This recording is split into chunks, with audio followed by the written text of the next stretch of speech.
It was a crisp morning in early autumn when I decided to take a solo hiking trip. The kind of day where the sun has just risen, casting a soft golden light over everything, and the air smells fresh, filled with the earthy scent of pine and wet leaves. The sky was clear, no clouds to be seen, and the forecast promised perfect weather for hiking. I hadn't planned on going far, just a short day hike to clear my head. Sometimes that's all you need. I had always enjoyed hiking alone. There's something calming about being completely alone in nature. No one to talk to, no distractions, just the sound of the wind rustling the trees and the occasional bird call. It had been a rough few weeks. Work was stressful, and I had been dealing with some personal stuff that weighed on me. A day in the wilderness was exactly what I needed.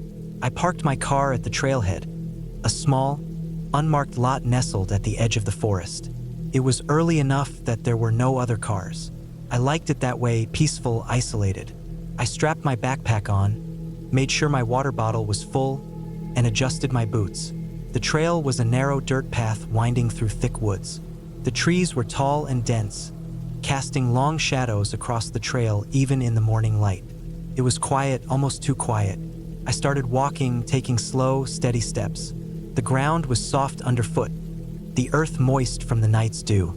The smell of pine needles was strong, almost overpowering.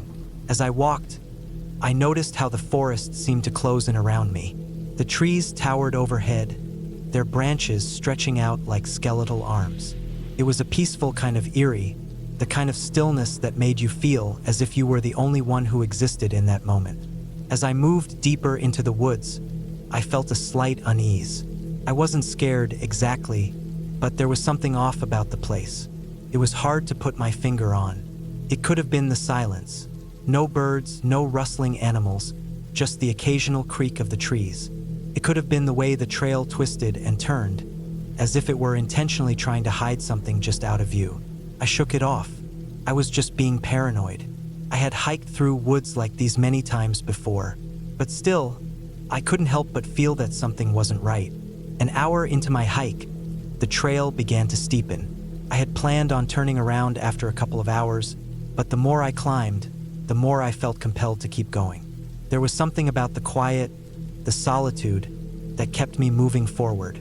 I took a break at a small stream to refill my water bottle and sat on a rock for a while, listening to the gentle trickle of the water. The woods had started to change, the trees growing thinner and the underbrush lighter. I was nearing the higher elevations now, where the landscape opened up into rocky outcrops and rolling hills. From here, I could see the valley below, the distant peaks rising in the distance. The view was stunning. It was one of those moments that made you feel small in the grand scheme of things, and I found it comforting. But as I stood up to continue my hike, I noticed something strange. There, on the opposite side of the stream, was a faint set of tracks. Not animal tracks, but human. A pair of boots, distinct in their shape, leading off into the woods. I had passed a few trailside markers earlier in the hike, but there had been no signs of anyone else on the path so far. It was possible that someone else was hiking in the area, but something about these tracks bothered me. They weren't fresh. They looked old, maybe a day or two at most, but still, why hadn't I seen anyone on the trail? I considered turning around then. I had no reason to keep going, but the idea of the long hike back made me hesitate. I decided to follow the tracks. After all, what harm could it do? I wasn't a novice hiker. I'd done my share of long treks in the wilderness. I was used to navigating unknown trails. So, I stepped off the main path, following the tracks through the underbrush. The woods grew denser as I moved farther off the trail, the trees clustering tightly together. I could hear the faint crunch of leaves underfoot as I pushed my way through the brush, the sun now lower in the sky and casting long shadows across the ground. The tracks led me to a small clearing, and that's when I saw it. A cabin.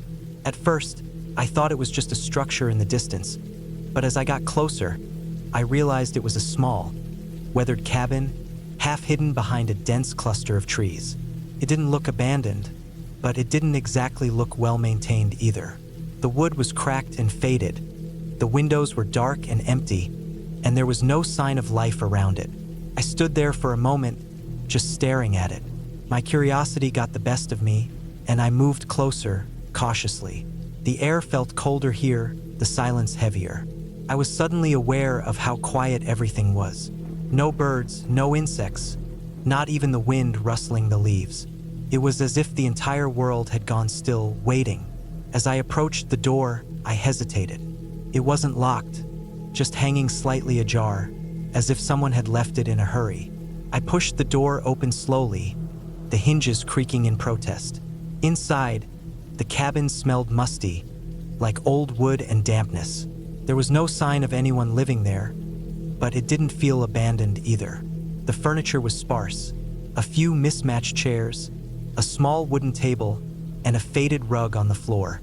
A fireplace sat against the far wall, the hearth cold and unused. I walked through the small room, my footsteps echoing in the quiet space. As I moved toward the back of the cabin, I noticed something odd. There on the floor was a small pile of rocks, stacked in a peculiar pattern. It looked almost like a makeshift altar or a sign of something ritualistic. I bent down to take a closer look, but the hairs on the back of my neck stood up. Something wasn't right. The air felt heavier now, and my breath came a little quicker. I suddenly felt very out of place, as if I shouldn't be there.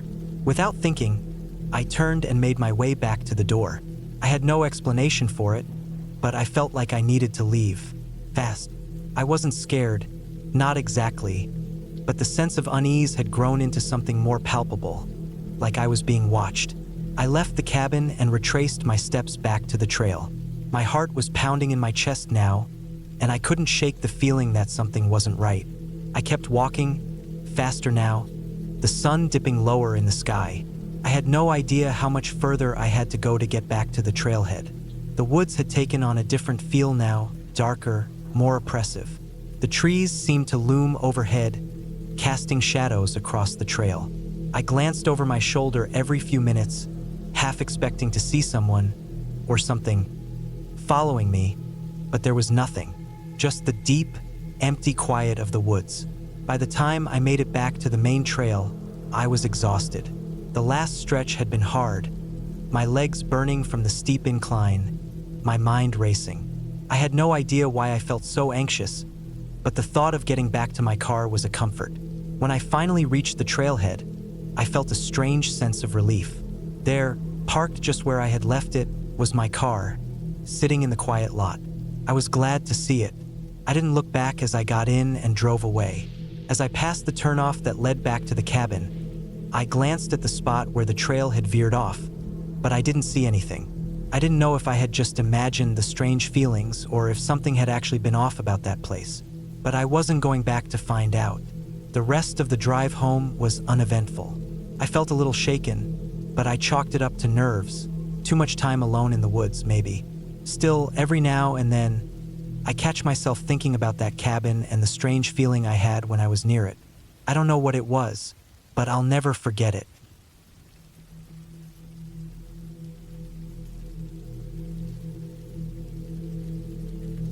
I took a week off work in early September, just after Labor Day. The weather was perfect, cool nights and warm days, with the last stretch of summer hanging on before fall rolled in. I had been planning a solo hike through the northern part of the state forest for months. It was one of those stretches of woods that people didn't visit too often. It wasn't on many maps. No paved roads went in. You had to park about 10 miles out and hike in through old logging trails that were mostly overgrown. It was peaceful, remote, and exactly what I wanted. I packed my backpack carefully, 2 changes of clothes, my sleeping bag, a small tent, food for 7 days, water purifier, first aid kit, my map, compass, flashlight with extra batteries, and a small hatchet for clearing brush or chopping firewood. I didn't bring my phone. I wanted to unplug. I had a satellite locator just in case things went bad, but I didn't expect to need it. I parked my car near an old fire road and locked it up. I left a note on my dashboard saying where I was going and when I planned to be back. It wasn't much, but it was something. The first day was peaceful. I walked along the trail for hours, just listening to birds, the breeze through the trees, and the crunch of dry leaves under my boots. I passed some deer tracks and found an old hunting stand rotting into the side of a hill. The deeper I went, the more overgrown the trail became. By mid-afternoon, it had faded completely and I was bushwhacking, following my map and compass through dense woods. But that was part of the fun. I found a good spot to set up camp near a slow-moving stream. I boiled water, cooked some rice and beans over my small stove, and watched the trees sway in the evening light.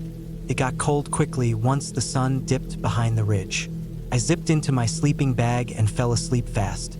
On the second day, I hiked east, aiming for an old fire tower that was marked on a decades-old map I'd found online. I knew it was probably collapsed, but it gave me a target. The forest here felt different, thicker, quieter. I stopped seeing animal tracks. No birds, no chipmunks or squirrels running through the underbrush. The quiet started to make me feel nervous, like I was being watched. Around midday, I saw the remains of the fire tower. It had collapsed years ago, just a pile of weathered wood and rusted metal. I poked around and found a small metal box under the rubble. Inside were a few old notes and a burned-out flare. It was eerie, like I had found someone's forgotten shelter. I pushed on and found a flat area with some large moss-covered rocks that looked good for camping. That night, I heard something heavy moving through the woods. I froze in my tent, holding my breath. Whatever it was, it didn't sound like a deer. It moved slowly, heavy footfalls, then silence. Then again, then nothing. I stayed awake for hours. The next morning, I found tracks about 30 yards from my tent. Big ones, not a bear, too narrow, not boots. The stride was long, and it circled around my site before heading off into the trees. My stomach dropped. I didn't want to believe someone had been watching me, but it was clear someone had. I thought about leaving, but I was already 2 days deep. I hadn't seen anyone, and maybe it was just a hunter or someone else passing through. I told myself that and kept going, though I kept checking behind me every few minutes. That day, I took a detour to follow the stream north. Cut through a steep ravine with slippery rocks and thick brush. I lost my footing once and slid 10 feet, banging my elbow hard against a rock. I wrapped it tight, but it throbbed. I set up camp early that night. I couldn't shake the feeling I wasn't alone. Every sound seemed closer. The snapping of twigs, rustling leaves, a low grunt off in the distance. I didn't cook that night. I ate a protein bar cold and kept the fire low. I didn't want light drawing attention. I barely slept. The fourth day, I started seeing things I couldn't explain. Tree branches broken about 7 feet up, fresh scratches on tree bark, some sort of markings made with sticks near the base of a pine. It didn't look like anything natural. It looked placed like someone had built a small sign or symbol. I didn't touch it. I just kept walking, faster now, taking fewer breaks. I planned to loop back west and head toward the old trail by the end of the day. I was done. Something felt wrong out here. Not supernatural, just wrong. Like I had stumbled into someone else's place. Someone who didn't want me there. Around 3 in the afternoon, I crossed into a marshy area I didn't recognize. My boots sank in mud and I had to move slow, zigzagging to stay on dry patches. I realized my map didn't match the terrain. The stream had curved south, not north. I had gone the wrong way, and I was now deeper in the woods than I thought. I tried backtracking, but the ground was soaked and the brush was thick. I decided to climb a ridge nearby and get a better view. From the top, I could see trees for miles, just endless forest, no landmarks, no trails. I felt small and completely alone. I saw movement below me, near where I had just come from. Someone stepping between trees. A tall figure too far to see details. Just moving, not hunting, not walking with purpose, just watching. I ducked low and waited until they were gone. That night, I camped without a fire. I didn't sleep. I heard movement again, closer this time. Footsteps, a crack of a branch, then silence. I held my knife in one hand the entire night. At one point, I thought I heard breathing outside the tent, heavy and close. But when I worked up the courage to unzip the flap, there was nothing there. On the 5th morning, I started running. Not literally, but close. I packed up fast and moved fast, checking the compass every few minutes, trying to find the old logging road that would lead back to my car. I rationed water, skipped breakfast, and pushed myself harder than I should have. Around midday, I found an old trail. It was faint and barely there, but it followed a line of cut trees and sloped downward. I followed it for hours, hoping it would take me out. Then I saw the footprints again. Same ones, deep, wide strides, heading the same direction as me. I knew I was being followed. At one point, I saw something shiny hanging from a low tree branch. I walked closer and saw a piece of blue fabric, like a scrap from a jacket, old and faded. Under it was a small mound of rocks, like a grave. I didn't stop to investigate. I hiked for hours, pushing myself to keep moving. My elbow throbbed. My feet ached. My shoulders were raw from the backpack straps. Just before sunset, I reached a clearing and saw a rusted piece of metal poking out of the brush, an old car hood. I found the remains of a vehicle, stripped and burned out. Nearby were beer cans, bones, animal, I hoped, and a fire pit filled with ash. Someone had used this place before. I wanted to stop and rest, but something told me to keep going. I moved another half-mile before setting up camp behind a thick stand of fir trees. I didn't pitch the tent. I just rolled into my sleeping bag and tried to stay hidden. That night, I heard them again. 2 sets of footsteps this time, moving slow, then stopping, then starting again. They were close. I could hear sticks breaking under their boots. I held my breath and stayed still for hours. They never came into the trees, but they were nearby, watching, waiting. At first light, I got up and started walking. I didn't even eat. I followed the old road, praying it would take me out. Around noon, I saw a pile of rocks with a stick sticking out of the top. Hanging from the stick was a small bundle of feathers and cloth. I moved past it fast. Finally, in the late afternoon, I saw a break in the trees and power lines in the distance. I followed them west until I hit pavement. My legs gave out when I saw the edge of the fire road where I'd parked. My car was still there, untouched. I got in, locked the doors, and sat there shaking for a while. I didn't even start the engine right away. I just sat there trying to slow my breathing. My clothes were filthy. My face was sunburned. I had dried blood on my elbow and scratches all over my legs. I looked like I had been out there for a month. When I finally drove out, I didn't stop until I hit the main road. I got a motel room in the first town I reached. I took a long shower, ate a hot meal, and slept for 12 hours. I never reported what happened. What could I even say? That I went hiking and got followed by people who never showed themselves? That I found strange symbols and old scraps of clothing? That I felt hunted for days? I looked up the area afterward. No reports of missing hikers, no known settlements, no history of cults or criminal activity. Just empty forest. Just old woods that nobody had a reason to go into anymore. But I know what I saw. I know what I felt. Someone lives out there, not far from where the maps end, not far from where the trail disappears. Someone who doesn't want to be found. Someone who watches, and I will never go back.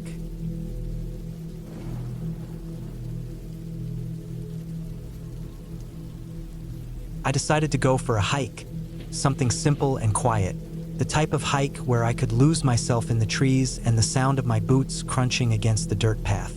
The forest I chose was only about an hour's drive away from my home.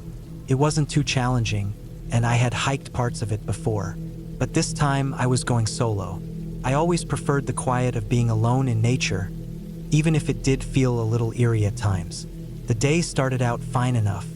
The sun was just beginning to rise, the cool morning air fresh and crisp. I had packed light, just some water, a few snacks, and my first aid kit. No need for anything heavy. The trail was familiar, so I figured I wouldn't need much more. The trees, tall and imposing, stretched above me, and the path seemed to twist and turn in ways that made the landscape feel mysterious, even though I'd been here before. But as I walked, I noticed something strange. It wasn't anything big, just an odd feeling in the pit of my stomach. The kind of unease you get when something's off but you can't put your finger on it. I shrugged it off, telling myself it was nothing. Maybe it was the isolation, or the fact that the woods were unusually quiet that morning. I walked on, the dirt path eventually leading me deeper into the forest. The sounds of birds chirping and rustling leaves were replaced by an eerie silence. No more wind, no more animals, It was as though the forest itself had stopped breathing. I tried not to think about it too much. The trail wasn't difficult at first, just a steady incline with occasional roots and rocks that I had to step over. But as I continued, the trail seemed to narrow, winding through more dense brush. I had passed this part of the forest before, but it felt different now. I wasn't sure why, but it seemed darker. The trees were closer together, their thick trunks blocking out most of the sunlight. The air grew cooler. A few minutes later, I stopped at a small clearing. The sun, though muted by the trees, managed to catch the top of a distant hill. It looked peaceful, almost inviting, but something in the back of my mind kept telling me to move forward, to keep going. I checked my map. There was supposed to be a campsite just ahead, where I could take a break and eat some of the snacks I had brought. The map said it was about half a mile away.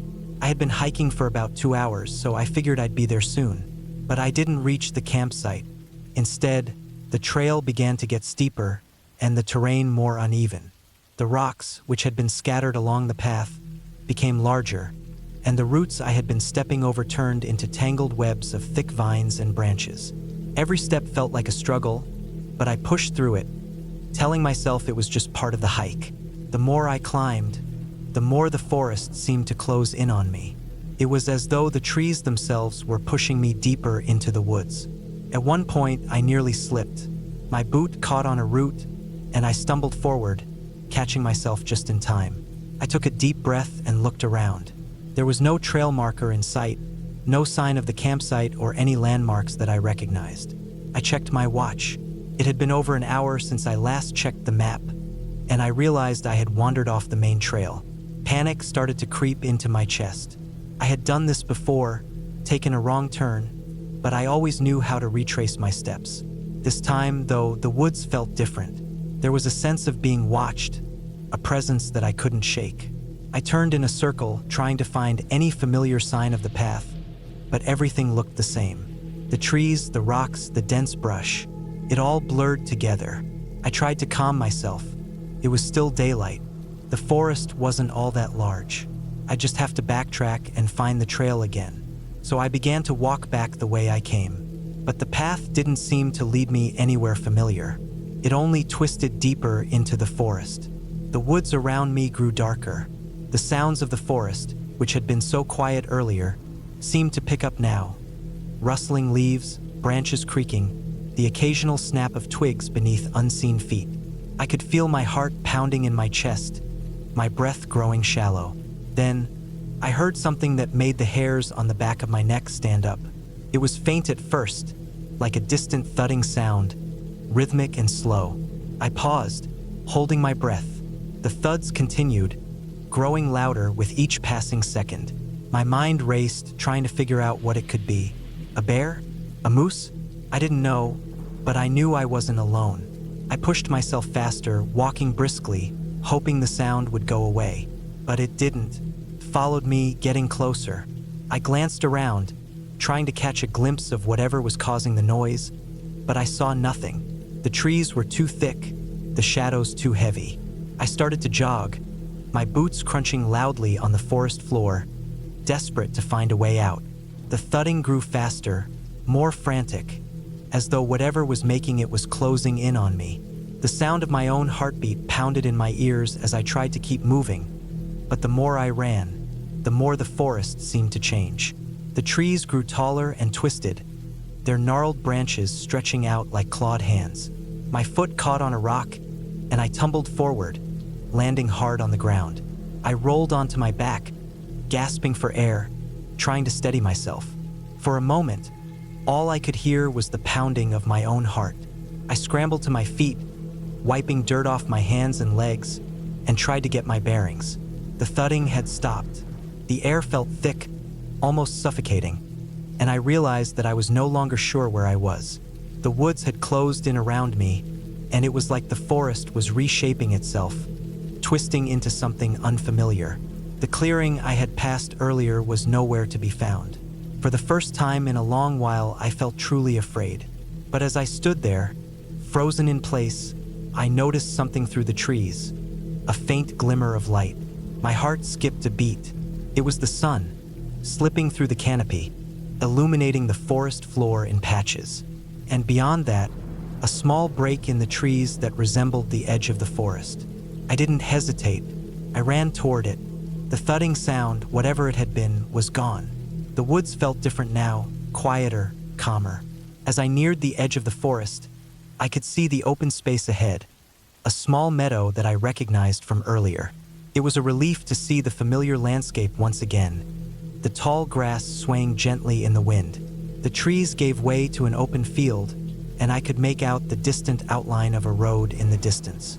I stepped out of the trees and into the open field, breathing in the fresh air, grateful to have found my way out. I looked back at the forest, but the feeling of unease had lifted. The woods, once dark and oppressive, now seemed peaceful again, almost welcoming.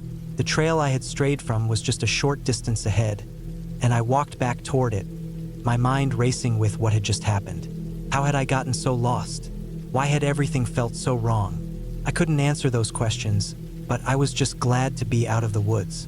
As I walked back toward the parking lot, I couldn't help but feel like the forest had let me go, that it had allowed me to find my way out. I didn't know why, but I felt a strange sense of gratitude toward the woods, as though it had tested me in some way.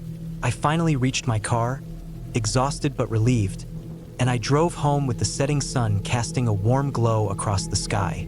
I didn't think I'd ever come back to that trail, but I knew one thing for sure: I'd never underestimate the woods again. Sometimes nature doesn't give second chances.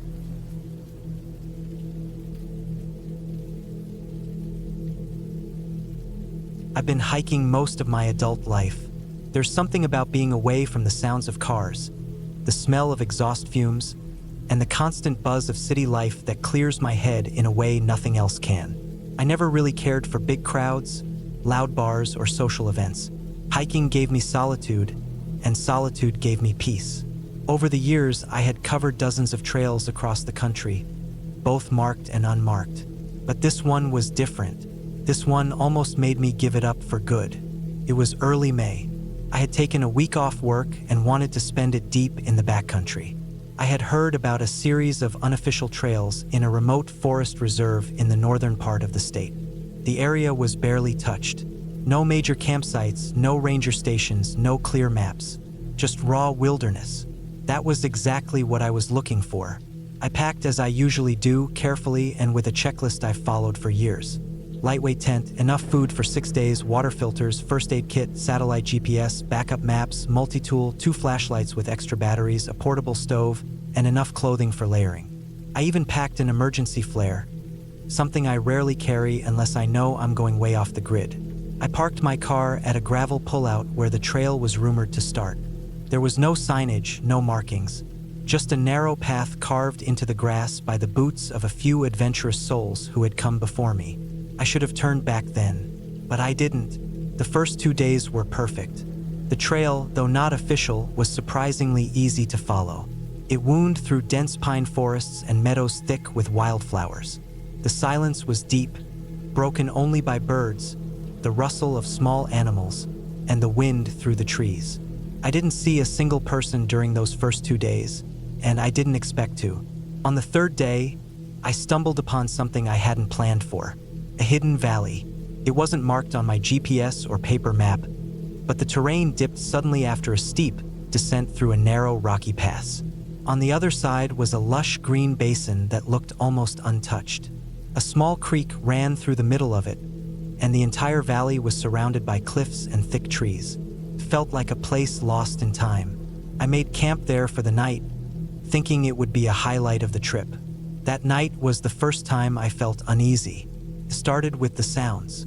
Normally, the forest is full of natural noise, crickets, frogs, owls.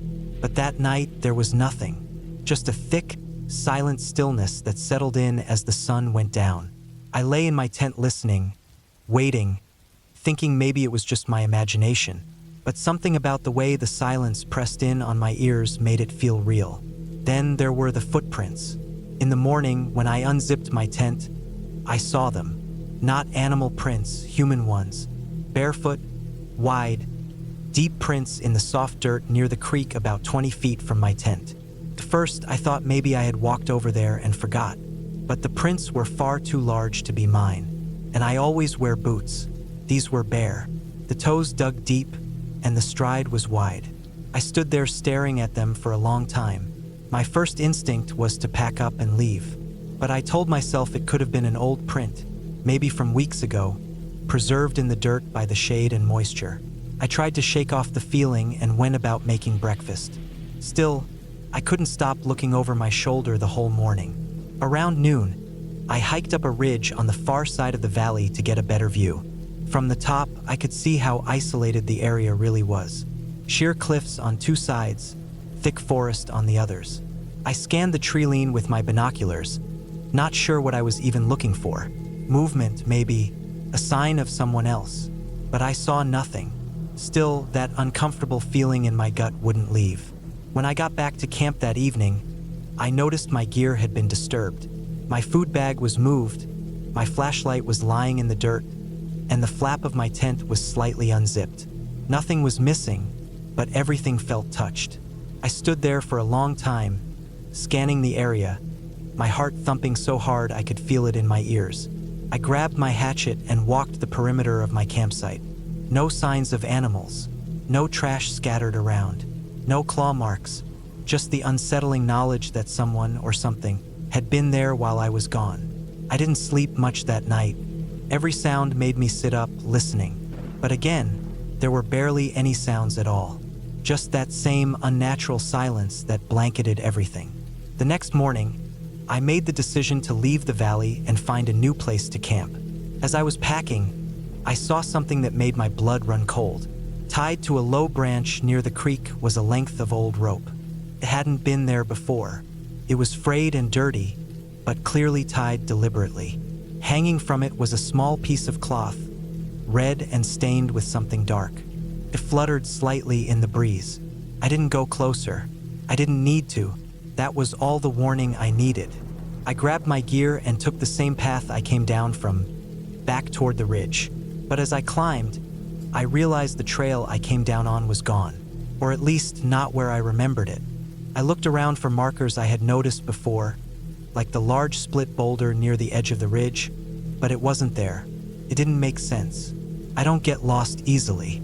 I pay attention to terrain, direction, elevation.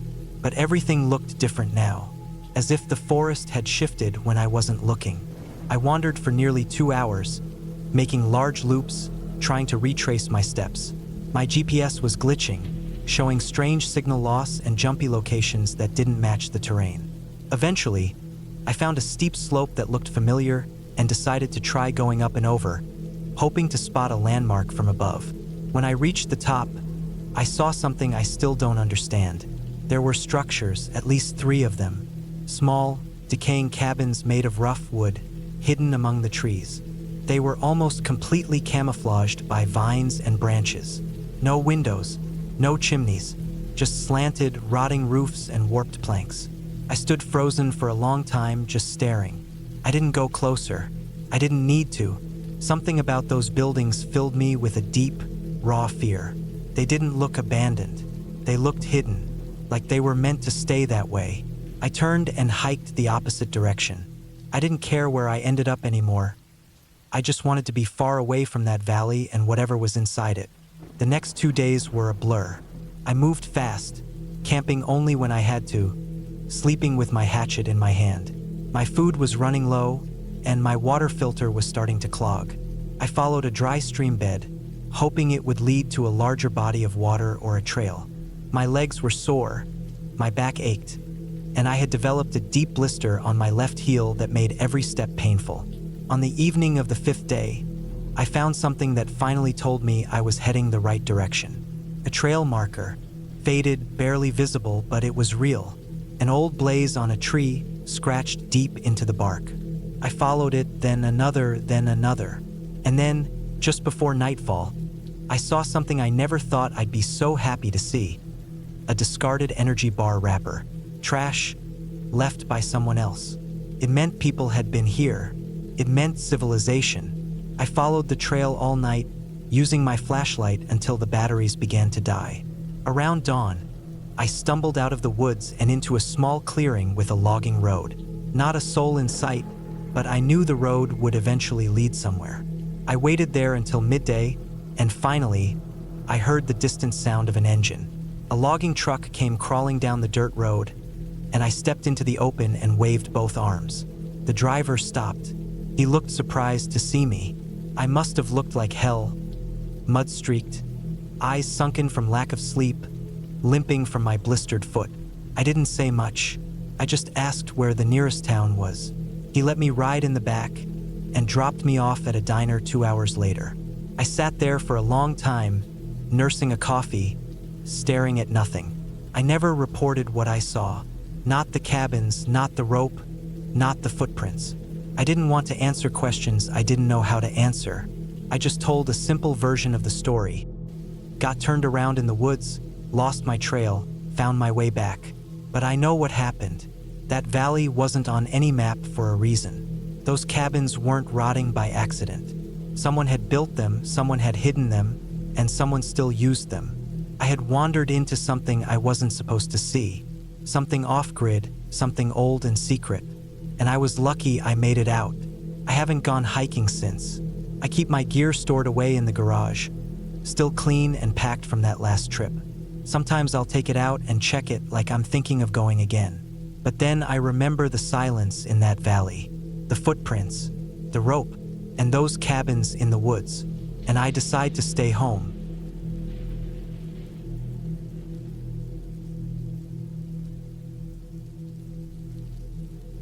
I had been planning that solo hiking trip for months. I'd been working long hours at my desk job and felt like I needed something to reset my mind. I didn't want beaches or cities or tourist traps.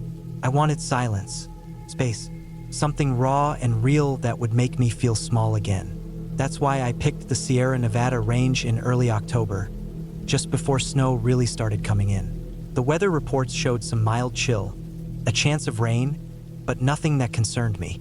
I had done hikes before, but this was going to be my longest one yet. I planned to hike 3 days out and 3 days back on a remote trail I had mapped out ahead of time. There were no ranger stations past the first 8 miles, no paved roads, and barely any cell signal once I left the highway. The first day went smoothly. I started early, parked at the trailhead just after sunrise, and loaded my pack onto my shoulders. It was heavier than I remembered from past trips, but I had packed carefully: layers, high-calorie food, extra water, a water filter, tarp, sleeping bag, headlamp, first aid kit, power bank, GPS, compass, topographical map. Everything checked. The sky was blue with a few light clouds. The wind was soft through the pine trees, and I could feel the crunch of gravel and pine needles under my boots. I was alone out there, but I liked it that way. I wanted to be away from people. I didn't even tell many friends where I was going. Just a quick heads up to one close buddy and a loose plan. By the second day, I was deep into the trail. I hadn't seen another person since the parking lot. The trail grew narrower and trees thicker. My feet were sore, but I was making good time. Every now and then, I'd stop to drink water or eat a protein bar, staring out across the deep valleys and granite cliffs that opened up in front of me. I could hear birds and the rustling of animals through the brush. I even saw a couple deer about 100 yards off. That night, I found a flat clearing near a small river to camp. I set up my tarp between 2 trees, rolled out my sleeping pad and bag, and ate some jerky and trail mix. The stars that night were endless. It was cold, but I had warm layers and a small fire going with deadwood I found nearby. I felt completely alone and completely alive.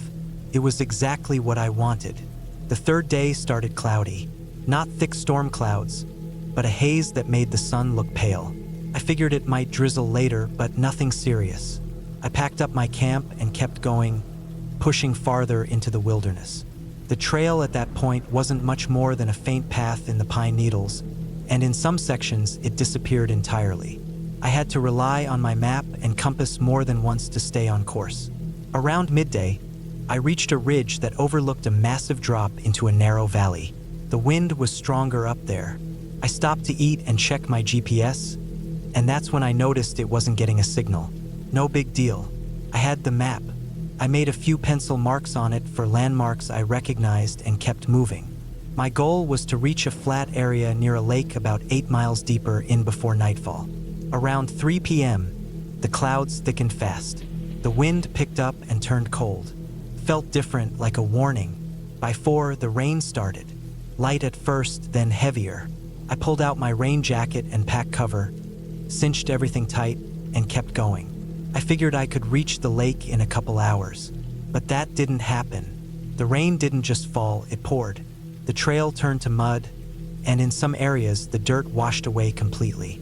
I tried to keep my bearings, but the visibility dropped fast. I could only see about 50 feet in any direction. The rain soaked the trees, and water dripped constantly onto me from above. Everything was wet. Cold seeped into my sleeves and down my neck. My boots filled with water. I started slipping on rocks and roots. I knew I had to stop and set up shelter, but the trees were packed too tightly on either side of me for the tarp, and the ground was soaked and sloped in every direction. I kept walking, hoping for a better spot. At some point, I realized I hadn't seen any of the landmarks I expected. I stopped and pulled out my map, tried to match the terrain, but nothing looked right. I was on the wrong path, or maybe I wasn't on any path at all. I checked my compass, but the needle shook like the storm was playing with it. I tried retracing my steps, but the rain had washed everything clean. No footprints, no signs, just endless trees and wet ground. I kept moving, trying to find anything familiar. A rock formation, a bend in the stream, but it was all the same: pine trees, wet bark, and thick fog. The rain kept falling, heavier now. Felt like it would never stop. As the light faded, I gave up trying to reach the lake. I found a spot between 2 large boulders that offered a bit of wind cover, and I set up the tarp as best I could. Everything was wet: my clothes, my sleeping bag, my food. I forced myself to eat something, even though my hands were shaking. I wrapped myself in the emergency blanket and tried to get warm, but it was impossible. The cold got into my bones. My teeth chattered nonstop. The wind howled all night, and branches cracked in the distance. I didn't sleep. I just waited. By morning, the storm had slowed, but the rain hadn't stopped. A heavy mist hung in the trees. I was freezing, soaked, and hungry. I needed to get back to the trail, back to where I knew where I was. I packed up my wet gear and started walking. I tried heading east, the direction I thought the trail should be, but the forest all looked the same. Hours passed. The rain let up around noon, but by then I was just stumbling through the trees, calling out even though I knew no one could hear me. Then I slipped. I stepped on a rock I thought was solid, but it shifted under my weight. My ankle twisted hard and I dropped. The pain was immediate and sharp. I couldn't put weight on it. I sat there in the mud, clutching my leg, breathing hard, trying not to panic. I took off my boot and checked the swelling. It didn't look broken, but it was bad. I wrapped it as tight as I could with the bandage from my kit, then crawled to a tree and used a long branch as a crutch. I couldn't hike like this. I could barely move. That night, I found a small overhang in a rocky slope and built a tiny fire with damp twigs and leaves. It smoked more than burned. My ankle throbbed constantly. I didn't sleep much. I rationed food starting that day. I had enough for maybe 3 more days, tops, and I knew I was nowhere near the trail. My GPS still didn't work.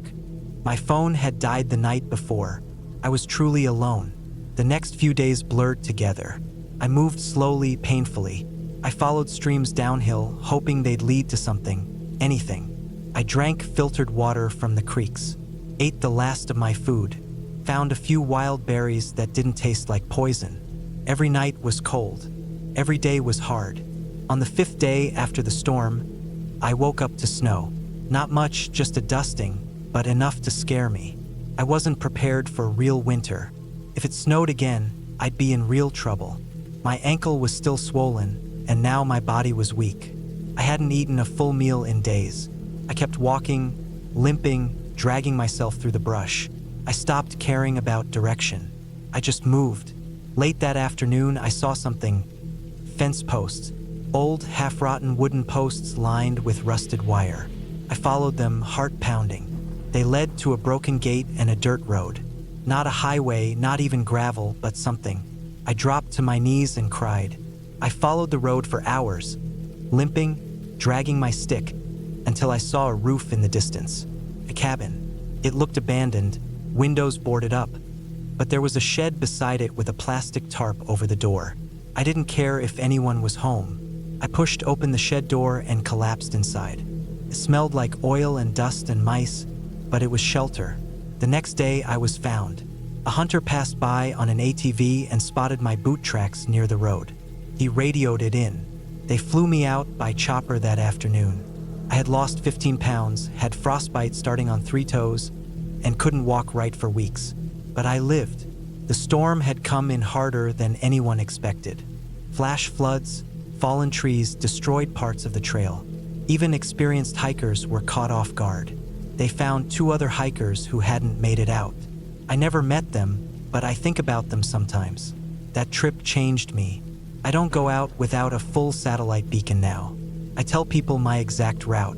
I carry more food, better shelter, and I never assume I'm ready just because I've done it before. I still hike. I still crave the silence and the wild, but I respect it more now. The mountain doesn't care if I make it back. It never did.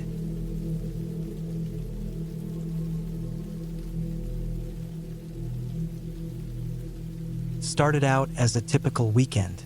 The kind of day you expect when you've had a long, stressful week. I needed a break, and the best way to find that was a solo hike in the woods. The plan was simple. Just a few hours out in nature, clear my head, and enjoy the peace. The weather was perfect. Cool but not cold. The sun just bright enough to cast warm rays on the earth without being overbearing. I was looking forward to it. I packed my usual gear. A small backpack with water, some snacks, a first aid kit, a compass, and my trusty map. I was careful to pack light, just the essentials. I wasn't planning on going too far off the beaten path, so I figured I didn't need anything too extravagant. I had hiked this trail a couple of times before, but it was the kind of hike that still had a sense of adventure, even though it was well-traveled. The trailhead wasn't far from the parking lot, and I quickly made my way down the familiar path. The crunch of leaves beneath my boots, the occasional rustle of animals in the underbrush, everything felt right. I passed a few other hikers on the way, all of us exchanging the usual polite nods or brief hellos. It wasn't crowded, but it wasn't isolated either. That suited me just fine. I had been hiking for about an hour when I reached the spot I usually stop at for a quick break. There's a small clearing with a large rock that I like to sit on. The view is nice, and the silence there always helps me reset. I took off my pack, set it down, and sat on the rock, sipping some water and nibbling on a granola bar. The sun was starting to dip a bit lower in the sky, and I knew I had a couple more hours of daylight before I'd need to head back. It was when I stood up to continue my hike that I noticed something unusual. I'd been so focused on my path and the landscape that I hadn't paid attention to the noise around me. Suddenly, the silence seemed thicker, like something was off. The birds had stopped chirping, and there was no rustling in the leaves. The air, which had felt refreshing, now felt heavy, almost too still. I shook it off. It was probably nothing. Maybe an animal had walked through, and the birds were quieting down in response. I turned to head back onto the trail, but for some reason, I found myself looking at the forest around me, deeper into the trees. There was a path I hadn't noticed before, narrow, overgrown with brambles, and barely visible through the thick undergrowth.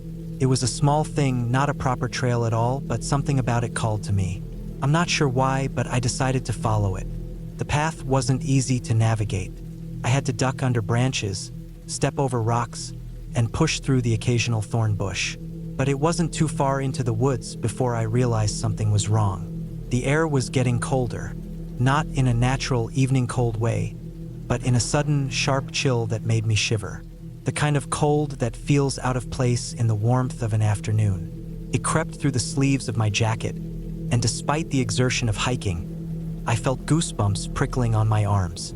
Still, I pressed on, partly out of curiosity and partly because I didn't want to admit to myself that I was starting to feel uneasy. I kept walking, moving deeper into the woods, the trees growing denser with each step. The The further I went, the less light reached the ground. The branches above seemed to block out the sun more effectively, casting long, dark shadows across the path. The sounds of the forest, the usual rustles and chirps, had completely faded. Now it was just me and the silence. After what felt like an eternity, I stopped. The path had narrowed even further, almost to the point where I had to turn sideways to keep going. That's when I saw it. Off to my left, through a small gap in the trees, there was a strange sight. A structure, a cabin. It was old, weathered, and barely standing. The wood was gray with rot, and the roof sagged in places, looking like it might collapse at any moment. It was completely out of place in this part of the forest. I had never seen anything like it before. My heart started pounding in my chest. There were no other cabins anywhere nearby. I was alone, far off the trail, and this building wasn't on the map. I wanted to turn around to walk back the way I came, but something, stupid curiosity maybe, kept me rooted to the spot. I took a few steps toward the cabin, trying to stay calm, trying to talk myself into thinking that maybe this place was harmless. But with each step, the unease grew. The closer I got, the more I could see the details of the cabin. The door was ajar, hanging off one hinge, and the windows were broken, some of the glass shattered on the ground. The whole place looked like it had been abandoned for years, maybe even decades. I paused in front of the door, unsure if I should go inside or just leave. But again, that curiosity pushed me forward. I took a deep breath and stepped inside. The air inside was cold and damp, a smell of decay and mildew filling my nose. The wooden floor creaked under my boots as I moved deeper into the cabin. It was empty, save for a few pieces of old furniture. An overturned chair, a table with one leg missing, and some dusty shelves. Nothing too strange, at least at first glance. I took a few more steps and then froze. Something caught my eye, a piece of paper wedged underneath one of the shelves. I bent down to pick it up, my hands shaking slightly. It was a torn, yellowed page, covered in what looked like a series of notes. The handwriting was messy, hurried, almost frantic. I couldn't make out most of it, but there was one phrase that stood out to me, written in bold letters near the bottom. Asterisk, don't go back. It's watching. Asterisk. I felt a chill run down my spine. My throat tightened, and for the first time in years, I had the distinct feeling that something was very, very wrong. I stood up quickly, my heart racing. My instincts screamed at me to leave, to get out of that place as fast as possible. I turned around, but as I did, something caught my eye. A movement outside the cabin. It was quick, just a flash of something between the trees. My pulse quickened, and I froze again, straining my eyes to see. Nothing. I squinted, but the woods were still too still. I turned back to the door, ready to bolt, but then I heard it. A faint sound, almost like a breath, coming from the far side of the cabin. I couldn't explain why, but I felt trapped, like whatever was out there was closing in on me. I felt a knot in my stomach, a deep sense of dread. Without thinking, I turned and ran out the door, not even bothering to look back. My breath came in quick, sharp gasps as I sprinted through the underbrush, not caring where the path was anymore. I just had to get away. The forest seemed to stretch on forever. The trees blurred past me as I ran, branches scratching at my face, my legs burning from the effort. I could feel my heart in my throat, every muscle in my body screaming to stop, but I couldn't. I had to keep moving. Finally, after what felt like hours, I saw the faint outline of the trail ahead. My legs were nearly giving out, but I pushed myself forward. The moment I hit the familiar path, I slowed down, taking in deep, shaky breaths. I kept looking over my shoulder, half expecting to see someone or something chasing me, but there was nothing. Just the quiet woods, the same peaceful setting that had greeted me hours ago. I didn't stop until I reached the parking lot.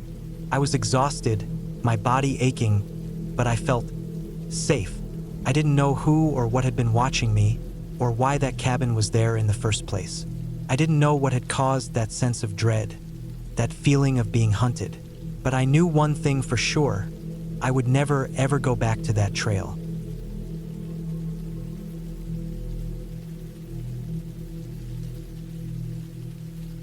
I decided to go on a solo hike, which wasn't unusual for me.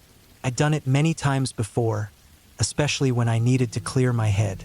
There's something about being deep in the woods that makes you forget everything that's going on in life, and that's exactly what I was after. The whole trip was supposed to be a one-day venture. Just me, the trees, and the sound of my boots crunching against the dirt trail. No big plans, just a way to escape from the grind of everyday life. It was early in the morning when I set out.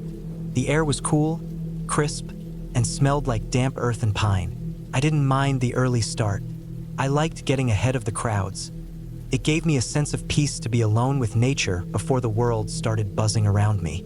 I parked my car at the trailhead, grabbed my backpack, just the essentials: water, snacks, my map, and a first aid kit, and started walking. The trail was marked pretty well, a moderately easy path leading into the woods. It wasn't a popular trail, which made it even better. I wasn't in the mood to be surrounded by other hikers, and I liked the feeling of being out there in the quiet, where all you could hear were the rustling of leaves and the occasional bird call. The morning fog was still hanging low over the ground, and the sun was just beginning to peek through the treetops, casting long shadows across the trail. As I hiked, I tried to take in everything around me. The sound of the leaves crunching beneath my boots, the smell of pine sap, the way the morning sunlight flickered through the trees, creating a patchwork of light and shadow on the trail. There was a peaceful rhythm to it. Step, step, step. Breathe in, breathe out. I'd been hiking for about an hour when the trail started to narrow, and the trees closed in on either side. The dense forest felt like it was swallowing the trail, and I had to pay more attention to where I was stepping. The silence had deepened, almost to the point where it felt unnatural. I'd been out here before, and I knew how quiet the woods could get, but this felt different. It was almost as if the forest was holding its breath. I shrugged it off. It was probably just my imagination playing tricks on me. After all, I'd hiked in places like this before. Still, something about the way the trees bent inward, the way the trail seemed to get steeper, made me feel uneasy. I tried to ignore the feeling. It was just a mental block, I told myself. I kept walking. As I moved deeper into the woods, the terrain grew more rugged. The trail was no longer a smooth path, but rather a series of uneven rocks and thick roots that twisted up from the ground. I had to be careful where I stepped, and I found myself stopping every so often to make sure I didn't slip on the wet, moss-covered rocks. It was getting harder to find solid ground. Eventually, I came to a spot where the trail split. I checked my map, which showed two different routes leading to a nearby lake. The route on the right was shorter, but it was marked with a warning about the difficulty of the terrain. The other route was longer but seemed more manageable. I decided to take the easier one, knowing I didn't want to risk anything going wrong, especially with no one around to help if something happened. I continued on, the quiet beginning to feel more oppressive now. The trees were so dense here that the sunlight barely reached the forest floor, and the air felt thicker, almost suffocating. The sounds of the forest had started to fade too. The birds had stopped chirping, and the only noise I could hear now was my own breath and the steady crunch of gravel beneath my boots. It was almost as if the woods were waiting for something. I couldn't put my finger on it, but the feeling of unease had settled deeper inside me. By the time I reached the lake, I felt the weight of the silence pressing on my chest. The lake was beautiful, surrounded by tall pines and rocky hills. I took a moment to sit on a large boulder by the water's edge, resting my legs. The sun had risen higher, and its warmth was a relief after the cool morning air. I took a sip of water from my bottle and looked out over the still water. Everything felt calm again. Maybe I was just being paranoid, I thought. It had been a long hike, and I was probably just tired. As I sat there, I began to relax. The lake reflected the clear sky, the ripples from the occasional breeze disturbing its surface. I thought about staying a little longer, but I knew I had to turn around and head back before it got too late. That's when I noticed something strange. At first, I wasn't sure what it was. The shadows around the lake had lengthened, but there was something about the way the light seemed to bend around one of the trees on the far side of the water. It wasn't right. It wasn't like the shadows of the trees. The way it shifted, it looked almost unnatural. My heart skipped a beat, and I sat up straighter. I stared at it for a few moments, trying to make sense of it, but I couldn't. It was probably nothing, I told myself again. Just a trick of the light, a weird reflection from the water. But the longer I stared, the more I felt the hairs on the back of my neck stand up. Something wasn't right. I got up quickly and grabbed my backpack. Maybe I was just being jumpy, but I felt an overwhelming urge to leave. Fast. I didn't want to hang around any longer, so I turned around and started heading back down the trail. I was walking quickly now, almost too quickly, like I couldn't get away from that spot fast enough. The trail was steeper on the way back, and I found myself stumbling over the rocks more than I had on the way in. My breath was quickening, my heartbeat pounding in my chest. I kept looking over my shoulder, as if expecting to see something behind me, but there was nothing. Just the same dense forest, the same stillness. As I neared the point where the trail had split earlier, I realized I was almost out of water. I stopped to pull out my bottle and take a quick swig, but that's when I heard it, a sound. It was faint at first, barely more than a rustle of leaves, but then it grew louder. Something was moving through the underbrush. I froze, my heart pounding in my ears. I turned around quickly, but all I could see were trees and shadows. Whatever it was getting closer and fast. I didn't wait to find out what it was. Panic surged through me and I ran. I wasn't thinking about the trail anymore, or the fact that I could trip on the rocks. All that mattered was getting out of there. The noise behind me continued, crashing through the forest, getting louder with every step.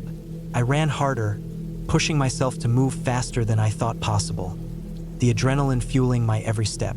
But the sound was getting closer.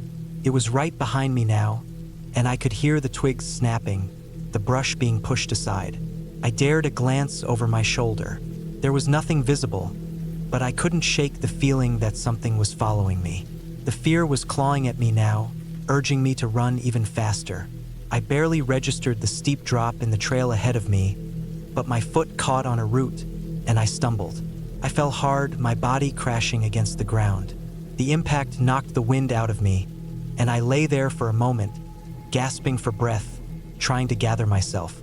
I could feel the blood in my mouth from biting my lip during the fall, but there was no time to check if I was hurt. I pushed myself to my feet and continued running, adrenaline spurring me onward. I didn't stop again until I reached the trailhead. My chest was tight, my lungs burning, but I didn't care. I was so close. I ran straight to my car, unlocked the door, and jumped inside, slamming it shut behind me. I sat there for a few moments trying to calm down. I couldn't even remember the last time I'd been that terrified. What had been chasing me? I didn't know, but I wasn't about to find out. Whatever it was, it had kept pace with me the entire way, never getting too close but never far enough for me to feel safe. I didn't want to think about it anymore. I started the car and drove out of the parking lot, my hands still shaking on the wheel. The further I got from the trail, the more I started to calm down, but I knew one thing for sure. I wasn't coming back here anytime soon. There was something in those woods, something that didn't want me there. I made it home safe that day, but I couldn't shake the feeling that I was being watched. I tried to push it to the back of my mind. After all, I was back in my own world now, and nothing could hurt me, or so I thought. I never told anyone what happened that day. There were no real answers, no way to explain it, but I knew I'd never forget the feeling of being hunted. The forest wasn't just quiet that day. It was waiting.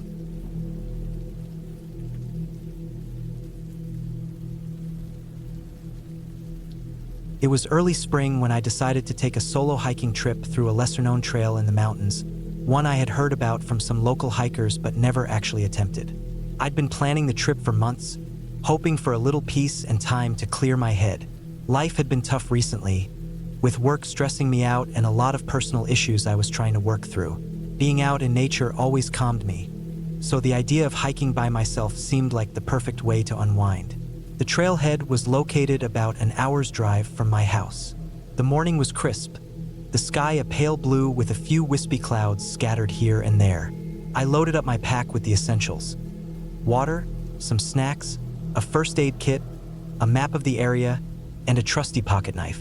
I made sure to wear sturdy hiking boots, something that had served me well on past trips, and a light jacket, since the temperatures were expected to rise throughout the day. I parked my car in the small gravel lot, and a few other cars were already parked there, but it was quiet. It was still early, around 7 a.m., and most people probably hadn't hit the trail yet. The sound of birds chirping filled the air as I adjusted the straps of my backpack and headed for the path. The trail started off easy, winding through thick trees and soft underbrush. The sunlight filtered down through the branches, casting shadows on the ground and illuminating patches of wildflowers that had just begun to bloom. It was one of those perfect hiking days where the air felt fresh and the forest smelled like earth and pine. At first, I felt completely at ease. The rhythmic sound of my boots crunching against the trail and the occasional rustling of leaves was calming. I had hiked in many places before, but something about this trail felt different. It was more isolated than the others I had been on.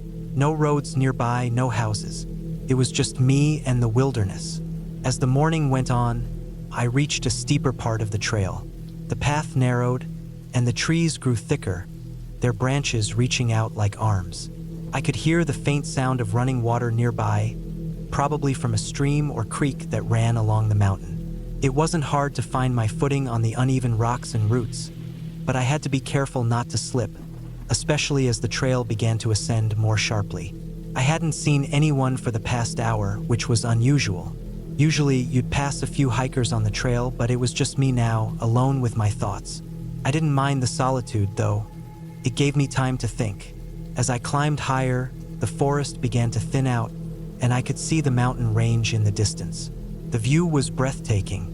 Rolling hills, patches of green forest, and snow-capped peaks in the far distance. I took a deep breath, savoring the cool air that seemed to fill my lungs with a sense of peace I hadn't felt in a long time. I took a break at a small clearing, pulled out my water, and sat on a rock to rest.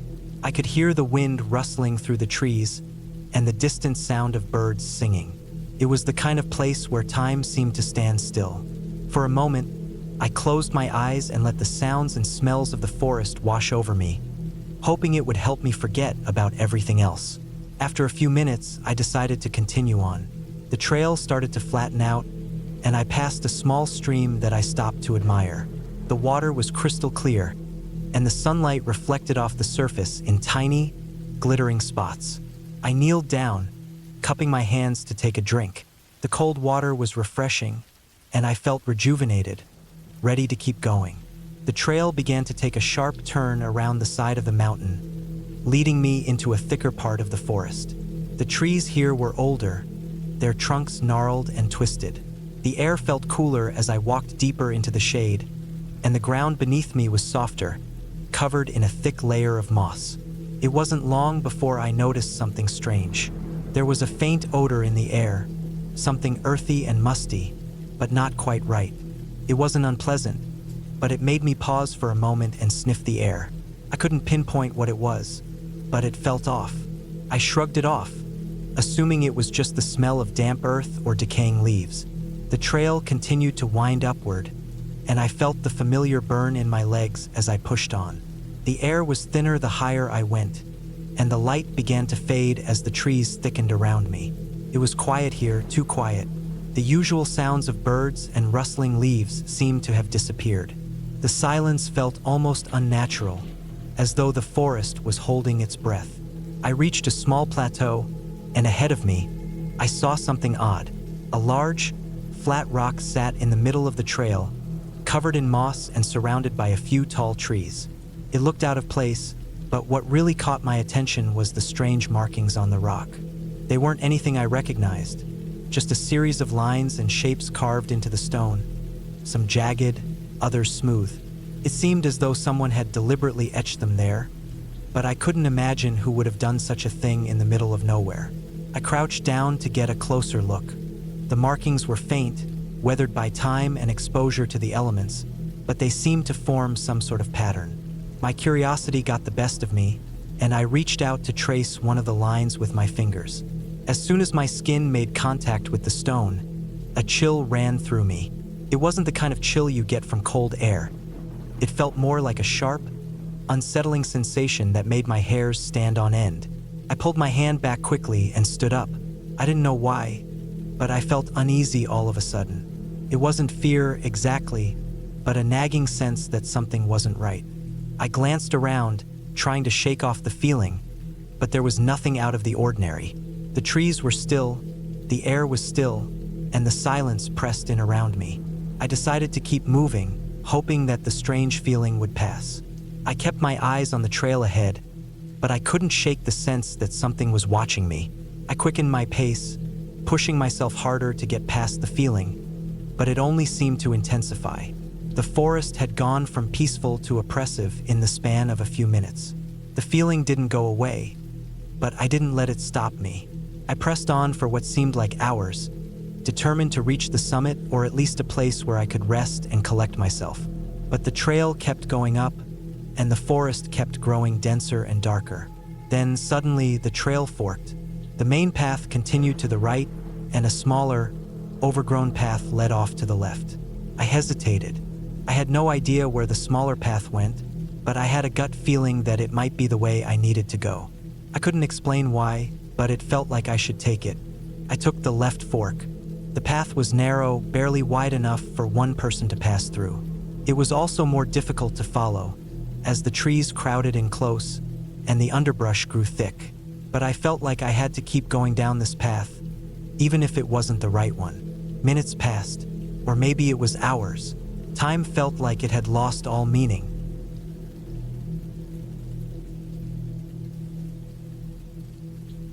It was supposed to be a peaceful weekend getaway, just me and the trail. I'd been craving some solitude in nature for a while, so I picked a hike that wasn't too popular, something off the beaten path. Literally, I chose a remote trail up a mountain, hoping to find some quiet, maybe clear my head a bit, and just be alone with the trees and the wind. It was a mid-spring Saturday morning when I set off, the sun barely making its way through the trees as I parked at the base of the trail. The air had a crispness to it, still cool from the night's chill, but the promise of warmth was there. I've always enjoyed hiking, even though I don't go as often as I'd like. I'm not exactly a seasoned expert, but I know the basics: how to read a trail map, keep track of my water supply, and pace myself. That morning, I was prepared.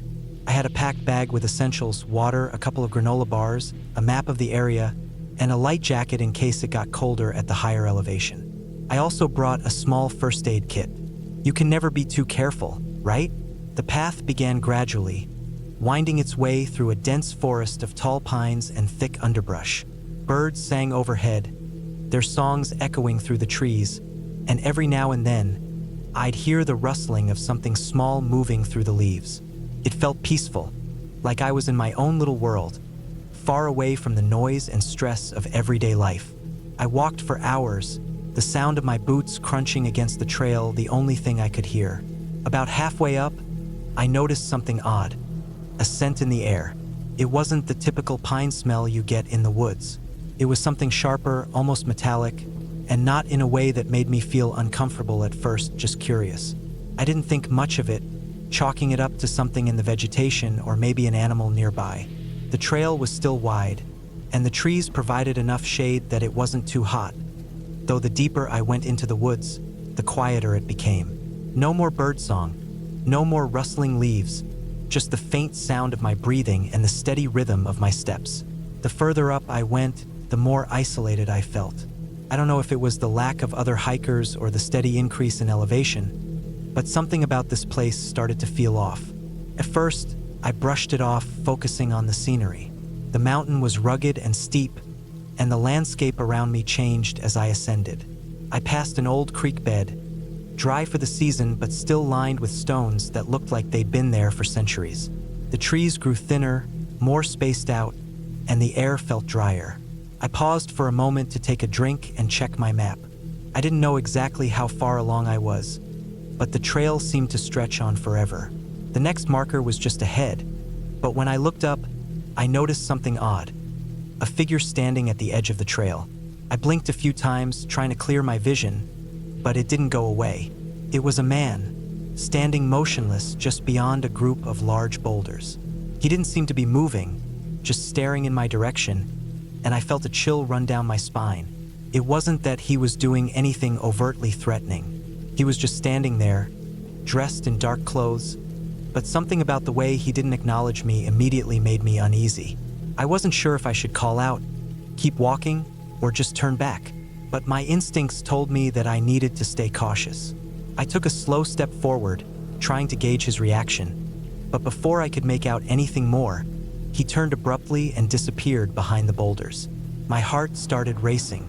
I should have called out, asked if he was lost or needed help, but something held me back. I didn't want to engage. I didn't want to get closer to him. So, I took a deep breath and continued walking, a little faster now, trying to shake off the feeling that something wasn't right.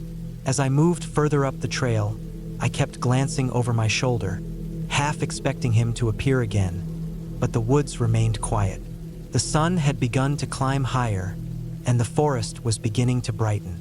The air still had that strange scent, though a lingering metallic tang that seemed to come and go with the wind. It wasn't until I reached a fork in the trail that things took a turn. The path split into two directions, one going left, the other heading upward toward the peak of the mountain. The map I had showed both trails converging further up, but there was a signpost at the fork, and it was old, faded almost to the point of being unreadable. The left path looked more worn, so I decided to take it, thinking it would lead me on a more gradual ascent. It wasn't long before I started to feel that odd sensation again, the one I couldn't shake. Felt like someone was watching me. The hairs on the back of my neck stood up, and I kept telling myself it was just my imagination. But every crack of a twig or rustle in the underbrush felt like it was coming from behind me. The further I went, the more intense that feeling became. I didn't want to look back, but I couldn't help it.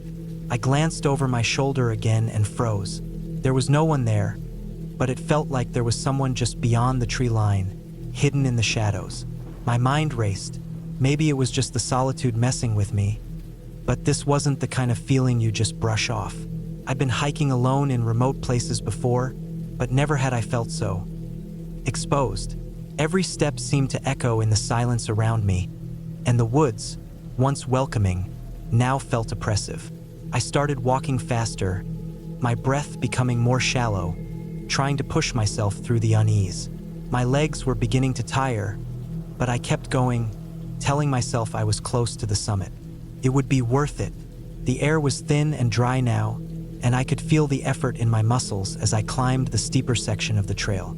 The woods had given way to rock and scrub, and the path was narrowing, becoming a jagged series of steps cut into the mountainside. As I neared the top, I saw a large rock formation ahead, a natural shelter where I could rest. I was about to sit when I heard a sound that stopped me dead in my tracks. A low, grating noise, like something scraping against stone. My body froze. I turned my head, scanning the area for the source of the sound, but all I saw were the rocks and the empty, dry earth. It was the same feeling I had earlier, that sensation of being watched. My heart was pounding, and I could feel sweat starting to bead on my forehead despite the cool air. I wasn't alone. Someone was out there, and I wasn't imagining it this time. I turned back toward the trail, ready to head down, but then I heard it again, the scraping sound, closer now. I looked around frantically, my pulse racing, and that's when I saw it. From behind a boulder, a pair of eyes appeared, just briefly, before they disappeared back into the shadows. That was enough. Panic set in. I didn't know who or what it was, but I knew I had to get out of there. I started running, stumbling down the rocky path, trying not to lose my footing. My heart was hammering in my chest, and my legs felt like lead as I pushed myself to move faster. I didn't care about the trail anymore. I just needed to get away. The sounds of footsteps behind me grew louder, and I dared not look back. My breathing was ragged, my head spinning. I could hear rocks shifting, and I knew whoever or whatever was behind me was gaining ground. I pushed harder, forcing my body to move despite the exhaustion and fear threatening to overtake me. Eventually, I reached the fork in the trail, the one I had passed earlier. My legs burned, but I forced myself to keep going, taking the right path this time, hoping to lose whatever was following me in the dense underbrush. The trail became steeper, more overgrown, and it felt like I was running through a maze. Minutes stretched into what felt like hours, but eventually, the sounds of pursuit stopped. I didn't know if I'd lost the person or if they had given up, but I didn't care. I kept going until the path started to widen again, and I could see the base of the mountain in the distance. By the time I made it back to the parking lot, I was out of breath, my body aching, and my mind racing with what had just happened. I didn't know if I had imagined some of it or if there was truly someone out there, but I wasn't about to stick around to find out. I grabbed my bag, jumped into my car, and drove away, vowing never to return. That hike, which had started out as a quiet escape, turned into a reminder that sometimes the woods can hold more than just trees and animals. There are things out there, and sometimes you don't want to know what they are.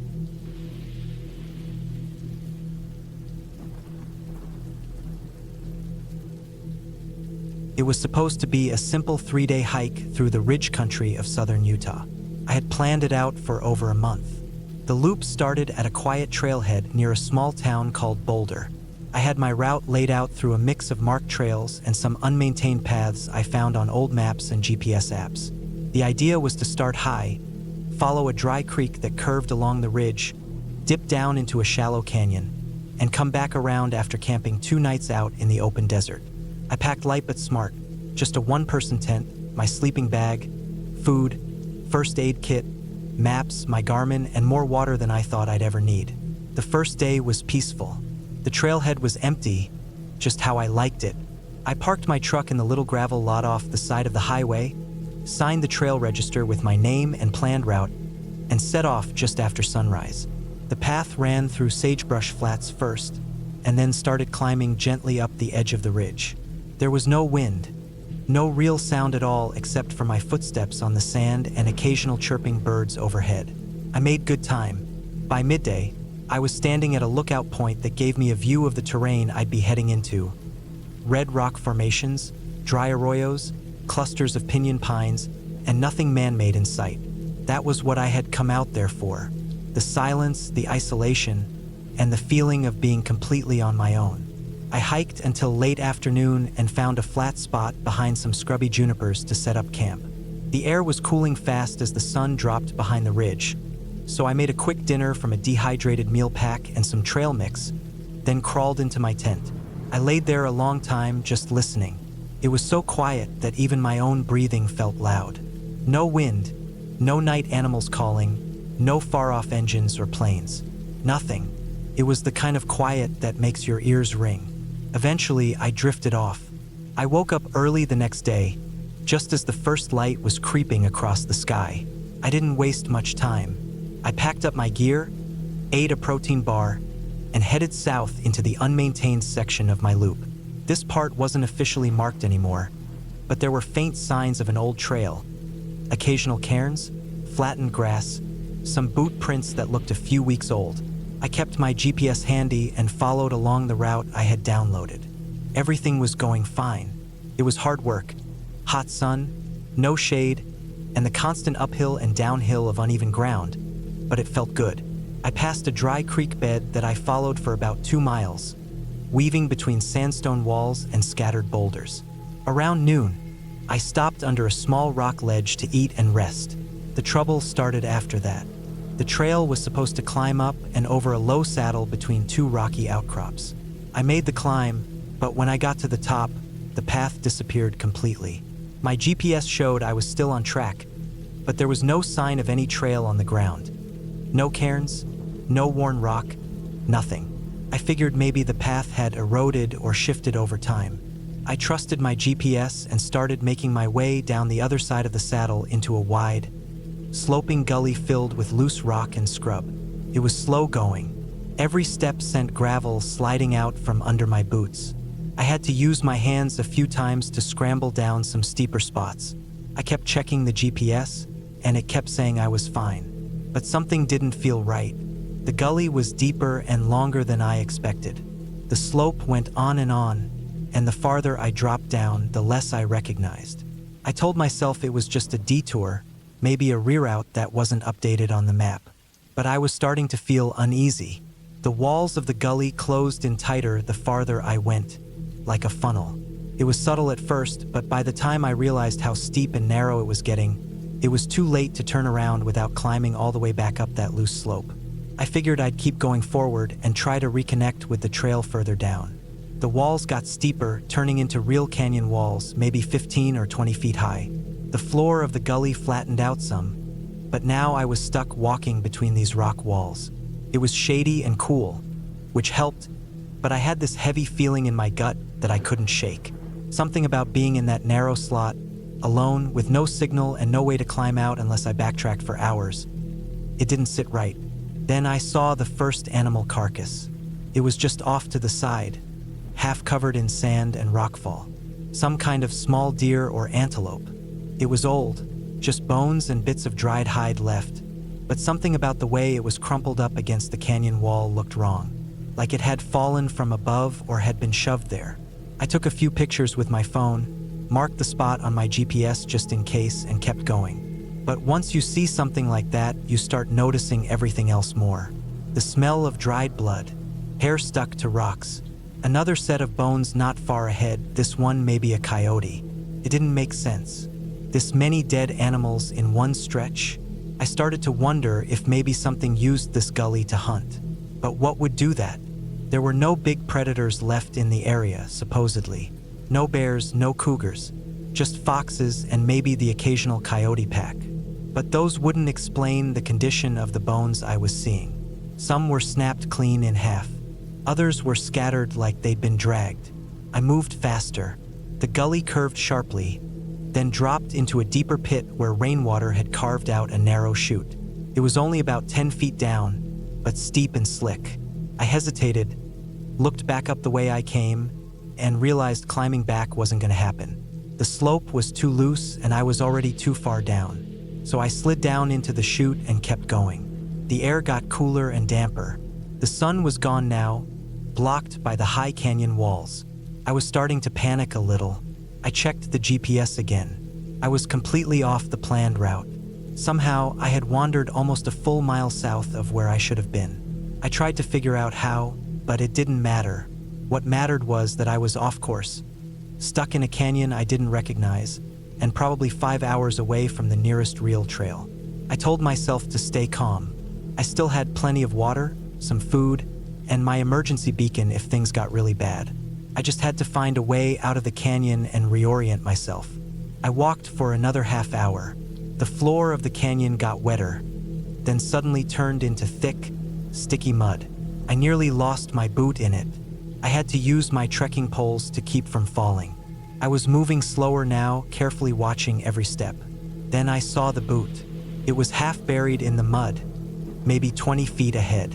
At first, I thought it was trash, but when I got closer, I realized it was a real hiking boot. Sun-bleached, worn, and still attached to the lower part of a leg bone. I froze. My mind blanked out. I didn't know what to do, where to look, what to think.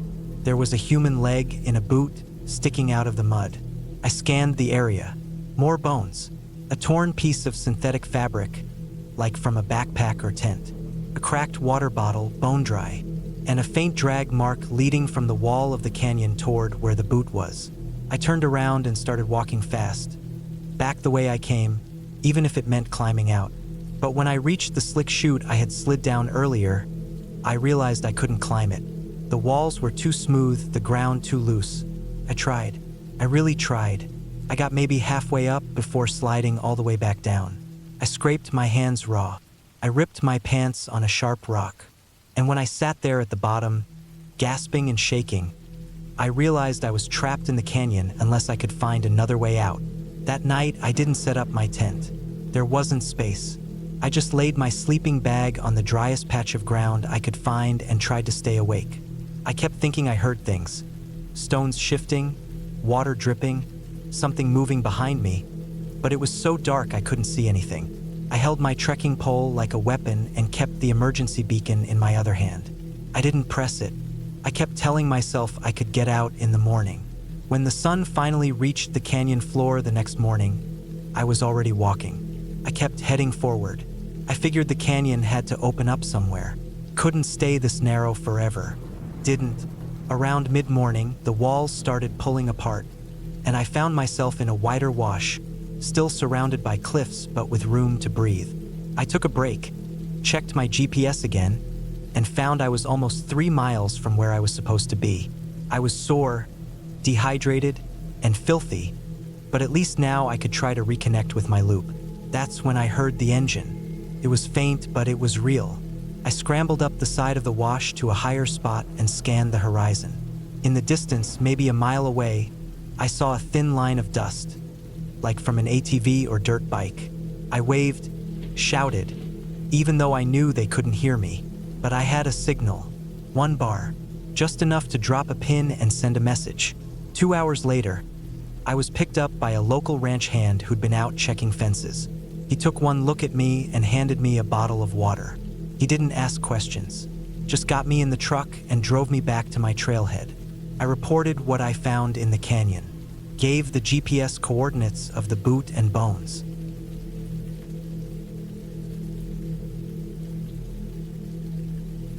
I had planned that hiking trip for months. The idea came to me during one of those long, empty evenings after work when everything felt too quiet, too routine. I needed something that felt real, something to shake me out of that robotic rhythm.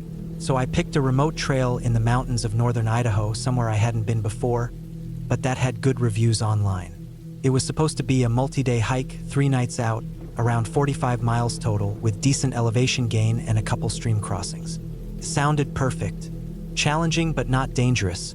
Remote but not isolated. Scenic but not too touristy. I didn't tell many people about it. Just sent a few texts and left my general route on a printed map stuck on my fridge. More out of habit than anything. I liked going solo. I always had. There was something peaceful about being alone with the forest, with your thoughts, with no cell reception or buzzing distractions.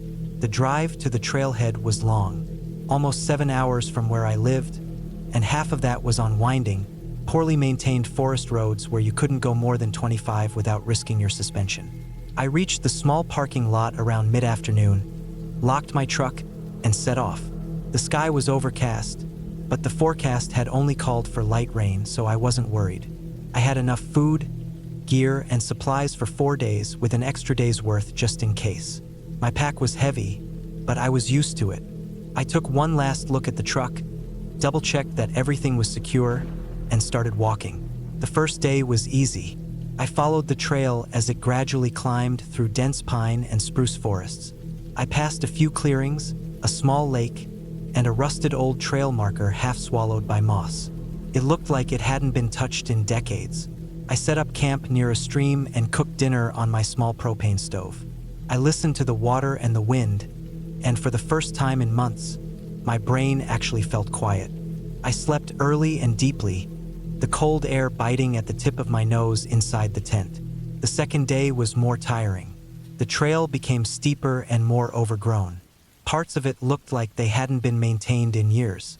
Fallen trees blocked the path in several spots, and I had to crawl under or climb over them. I didn't see another person all day, which didn't surprise me. It was early in the season, and this trail wasn't exactly popular. Still, that sense of isolation crept in a little more than I expected. By late afternoon, my legs were sore, and I hadn't reached the spot I had marked as my next campsite. According to the map, I was still about 2 miles short, and the sun was starting to dip. I pushed on until I found a small flat area that looked safe enough to set up camp. It wasn't ideal. There was a faint smell of something dead nearby, maybe an animal, but I was too tired to care. I ate quickly that night, just a pack of instant rice and tuna. I hung my food bag a good distance from the tent. Not that I'd seen any signs of bears or anything. I checked my map before bed and decided I'd try to make up some of the distance the next day. I needed to stick to the plan. There was no signal, of course. My phone was just a glorified camera out here. I turned it off to save battery and crawled into my sleeping bag. Sometime in the middle of the night, I woke up suddenly, not to a sound, but to a feeling. Something wasn't right. My heart was racing, and my mouth was dry. I stayed still for a minute, listening. The woods were quiet. No wind, no insects, just that heavy, eerie silence that presses in on you when you're completely alone. I waited, still nothing. Eventually, I told myself I was just being paranoid. that maybe I'd heard a branch fall or an animal pass by without realizing it. I forced myself back to sleep, but it wasn't restful. On the third day, things got strange. I woke up feeling tense, like something was watching me. I shook it off and packed up quickly. The air was damp, and the trail was muddy. My boots squelched with every step. I kept moving, watching the trees. Every shadow felt deeper, every rustle of leaves louder than it should have been. I told myself I was just tired, that this was what happened when you spent too much time alone in the woods. But the feeling didn't go away. In fact, it got worse. Late that afternoon, I came to a fork in the trail that wasn't marked on my map. There were two paths. One looked like the main trail, continuing in the direction I expected. The other veered off to the right and looked slightly more worn, like it had seen more foot traffic. That didn't make sense. This wasn't a loop trail, and there shouldn't have been any forks. I stood there for a while, trying to figure out what to do. My GPS watch had lost signal hours ago. I didn't want to backtrack, and I didn't want to gamble on a path that might lead nowhere, but the main trail was so overgrown and blocked that it looked impassable. Eventually, I took the right path. I figured it must have been a shortcut or maybe an old logging road. It seemed to be heading in the same direction. The grade was gentle and it was easier walking. I actually felt a bit better for a while, like I'd made the right choice. But after maybe an hour, I noticed something odd. There were signs that people had been through recently. Fresh footprints, broken branches, even a plastic water bottle someone had dropped. But I hadn't seen or heard another person in 3 days. Then I noticed the carvings on the trees. Little things at first, initials, dates, random symbols, but then they got weirder. One tree had tally marks carved deep into the bark, rows and rows of them, maybe 100. Another had a long vertical gash that looked too clean to be natural. I stopped walking and looked around. I didn't feel good. My stomach was tight, and every instinct I had was telling me to turn back. But I'd already committed. I figured I'd keep going another mile and then reassess. The trail narrowed. The trees grew closer together. Felt like walking into a tunnel. The light dimmed, even though it was only mid-afternoon. I passed a small clearing where someone had left an old, collapsed tent. It looked like it had been shredded. I stopped and stared at it for a long time. There was trash scattered around, cans, wrappers, part of a backpack. None of it looked recent, but it hadn't been there long enough to rot either. I didn't see any blood or anything like that, but something about it made my skin crawl. I moved faster after that. Then I heard something behind me, not close but not far either. A snap, like a branch breaking underfoot. I froze. The sound came again. I couldn't see anything through the trees. I crouched low and waited. It stopped. I held my breath for what felt like minutes. Nothing. Then movement off to the side just past the tree-line. I stood up and started walking fast. Not running, not yet, but fast. I didn't stop again for a long time. The trail kept going downhill, curving away from where I thought it should have gone. I realized I had no idea where I was. The map didn't show this path. I didn't have GPS. My compass was still in my pack, but I didn't want to stop long enough to dig it out. I felt like something was behind me, always just out of sight, always just a few seconds behind. By the time I stopped, it was almost dark. I was completely off track. The trail had disappeared, just ended in a thick patch of undergrowth. No signs, no clearings, nothing. Just woods. I was lost. I set up camp quickly, barely thinking. I didn't eat. I didn't hang my food. I just got in the tent and zipped it shut. I didn't even bother changing clothes. I laid there in the dark, listening. Every crack of a twig felt like it was right outside. Every gust of wind sounded like footsteps. I didn't sleep. That night was the longest of my life. The next morning, I made a decision. I wasn't going to try to follow the trail. I was going to head north, try to find the ridge I had passed 2 days earlier. From there, I'd be able to see the valley and maybe get my bearings. It wasn't a great plan, but it was better than sitting in that tent waiting for something to find me. I hiked hard all day, uphill, through brush and bramble, over rocks and fallen trees. I lost count of how many times I tripped or slipped. My arms were scratched raw, my legs were bruised. I drank straight from streams. I didn't care anymore. I just wanted out. Around late afternoon, I reached a rocky outcrop and saw the ridge ahead, and something else way off in the distance, a flicker of light, a reflection, maybe glass, maybe metal. It gave me just enough hope to keep going. I reached the ridge by sundown. From there, I could see the whole valley and my truck. It was barely visible, but it was there, probably 4 or 5 miles away. I nearly cried. I camped one last time, high up where I could see the stars. I didn't sleep much, but I felt safer with the open sky above me. The next day, I made it back. Took hours. I was scratched, dirty, starving, and exhausted, but I made it. When I finally reached my truck, I sat down on the gravel and just stared at the steering wheel for what felt like an hour. I drove straight home, shaking the whole way. I never figured out what that side trail was. It wasn't on any map I checked later. I went through forums, ranger station websites, even old hiking logs. Nothing. And I never found out who or what had been behind me in those woods. Maybe it was nothing.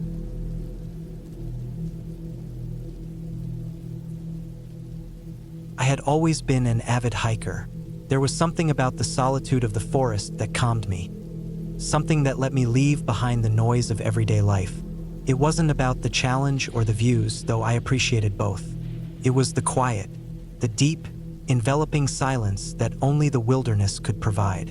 And so, I found myself in the dense woods of a remote park, miles from civilization, my boots crunching on the dried leaves underfoot. The day had started like any other. The weather was perfect for hiking, cool, crisp air, and the sun filtering through the trees in a lazy, golden haze. I wasn't on any official trail. I'd left the main paths behind an hour ago, eager for the feeling of true isolation. I was following an overgrown game trail, barely visible in places but clearly marked by the occasional deer print in the mud. The woods here felt ancient, and though I didn't believe in the supernatural, I could sense something off about this place. It wasn't the kind of place people usually walked, and as I ventured deeper, it became even more isolated. I couldn't shake the feeling that I was being watched, but I pushed the thought away. I was used to these thoughts creeping in after hours on the trail, and I reminded myself that it was just my imagination. It was just after noon when I realized I hadn't passed a single marker or signpost for a while. The trail had turned into nothing more than a faint indentation on the forest floor, surrounded by dense undergrowth. I had wandered far off any official trail and hadn't paid much attention to the time. I was supposed to have stayed on the loop trail, but the thought of turning back now felt wrong. I wanted to keep going. The deeper I went, the quieter it became, the more I felt this pull. The woods were thick, the air heavy, like a blanket hanging low in the trees. Every now and then, I'd hear a rustle, maybe an animal or just the wind, but most of the time it was silent, almost unnervingly so. It wasn't until I came to a clearing that I finally felt a twinge of unease. It wasn't large, just an opening in the trees with a patch of wildflowers and tall grass swaying in the breeze. But there was something strange about it. It was too perfect, like someone had cut away the trees just to create a space. I stepped into the clearing, my boots brushing against the grass. As soon as I did, the air seemed to change. The wind, which had been gentle, suddenly stopped completely. Everything felt still, too still. I glanced around, scanning the trees for any sign of movement, but there was nothing. I took another step forward and froze. There, in the middle of the clearing, was something that didn't belong. A large rock, smooth and oddly flat. It stood out against the natural chaos of the forest. But what was more unsettling was the carving on its surface. It was worn with age, almost faded, but there was no mistaking it. A symbol of some sort, a rough, circular shape with jagged lines extending outward like rays from the sun. I knew then that I had wandered too far. This was no ordinary part of the forest. Felt ancient, untouched by time. I stepped back, ready to turn around, but something stopped me. A strange sound, distant yet clear, like a faint thudding, echoed through the trees. It was rhythmic, almost like footsteps, though I could see no one around. I stood frozen for a long moment, trying to understand what was happening. My heart beat faster. I started walking again, moving cautiously, my eyes darting around. The thudding continued, but it was growing louder, closer. The trail I had followed seemed to have disappeared. I tried to retrace my steps, but the landscape had shifted in a way that didn't make sense. I'd been following the game trail for hours, yet now the forest seemed different. The trees were denser, the undergrowth thicker. As I pressed forward, I felt my pace quicken. Something wasn't right. I felt a deep unease crawl up my spine, like I was intruding on a place that was never meant to be disturbed. My mind raced with thoughts, wild, irrational ideas of being trapped, lost. I had heard the stories, of course, the ones where people wander too far and vanish without a trace, but I never thought it could happen to me. Not in this modern age with maps and GPS and cell phones. But out here, none of that seemed to matter. I checked my watch, 1:30 p.m. Still plenty of daylight left, but the feeling of being watched was almost overwhelming now. Every rustle of leaves, every snap of a twig beneath my feet made my heart jump. The thudding was still there, echoing through the trees, but now it was accompanied by another sound. A faint whisper, like voices in the wind. I stopped. I didn't want to admit it, but I was scared. Not just the kind of fear you feel in the dark, but a deeper, primal fear that made my stomach churn. The hairs on the back of my neck stood up as I turned in a circle, trying to find the source of the noise. But there was nothing, just the sound of the wind stirring the leaves and the occasional distant thud. I took a deep breath and tried to steady myself. "It's just wildlife," I muttered under my breath. "Just get back on track." But my feet felt heavy, like they were sinking into the forest floor with each step. I forced myself to keep moving. By 2 p.m., I was deep into the woods, far from where I had started. I couldn't recognize anything around me anymore. The trees looked unfamiliar, the landscape alien. I checked my phone, no signal. The map app wasn't even showing my location. Panic was creeping in again, but I tried to push it down. I had hiked in remote areas before. I knew what to do. I just needed to stay calm. I could find my way back. But every time I tried to retrace my steps, I found myself circling back to the same clearing. The same rock with the strange symbol. The thudding sound was now relentless, growing louder, pounding in my chest. My heart raced, my breath coming in short bursts. I had to get out of here. I broke into a run, pushing through the underbrush, branches tearing at my clothes. My legs burned, but I didn't stop. I had to get out of here. The thudding was deafening now, and I could hear something else, too. Footsteps. Not animal ones, human ones. I turned sharply, desperate to break free of the claustrophobic forest, but I slipped on the uneven ground and fell hard. I landed on my back, breath knocked out of me, and for a moment, I couldn't move. The world spun, and all I could hear was the sound of my heartbeat in my ears. When I finally regained my bearings, I stood up, panting, and looked around. The forest was still silent again. The thudding had stopped, but it was too late. I was lost. I knew I had to stay put. I needed to conserve energy and wait for the light to fade. I started to walk slowly, keeping my eyes open for anything familiar. But everything was foreign. Hours passed. My legs were aching, my throat dry. The sun was starting to set, casting long shadows across the forest floor. I needed to find shelter, fast. The forest was closing in on me, the dense trees shutting out the last of the sunlight. I kept moving, my mind racing, but all of a sudden, I saw a flicker of light ahead. I stumbled forward, heart hammering. It was a campfire, a small, flickering flame in the distance. I hurried toward it, barely believing my luck. When I reached the camp, I found a small, makeshift shelter made of logs and branches. But there was no one there. No sign of life, nothing but the fire. I was alone, and yet, for the first time all day, I felt a sense of relief. I sat down by the fire and pulled out my emergency blanket, wrapping myself in it. As the warmth of the fire seeped into my bones, I allowed myself a deep breath.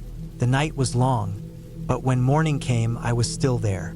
The fire had burned out, but I had survived. When I made my way back to the main trail later that day, I was exhausted but safe. I knew then that I'd never forget the feeling of the forest, the isolation, the silence, the pressure of being alone. But I had made it out, and that was all that mattered.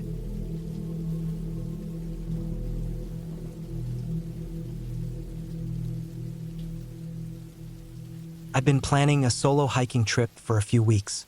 My job was stressful and I needed a break from all the noise.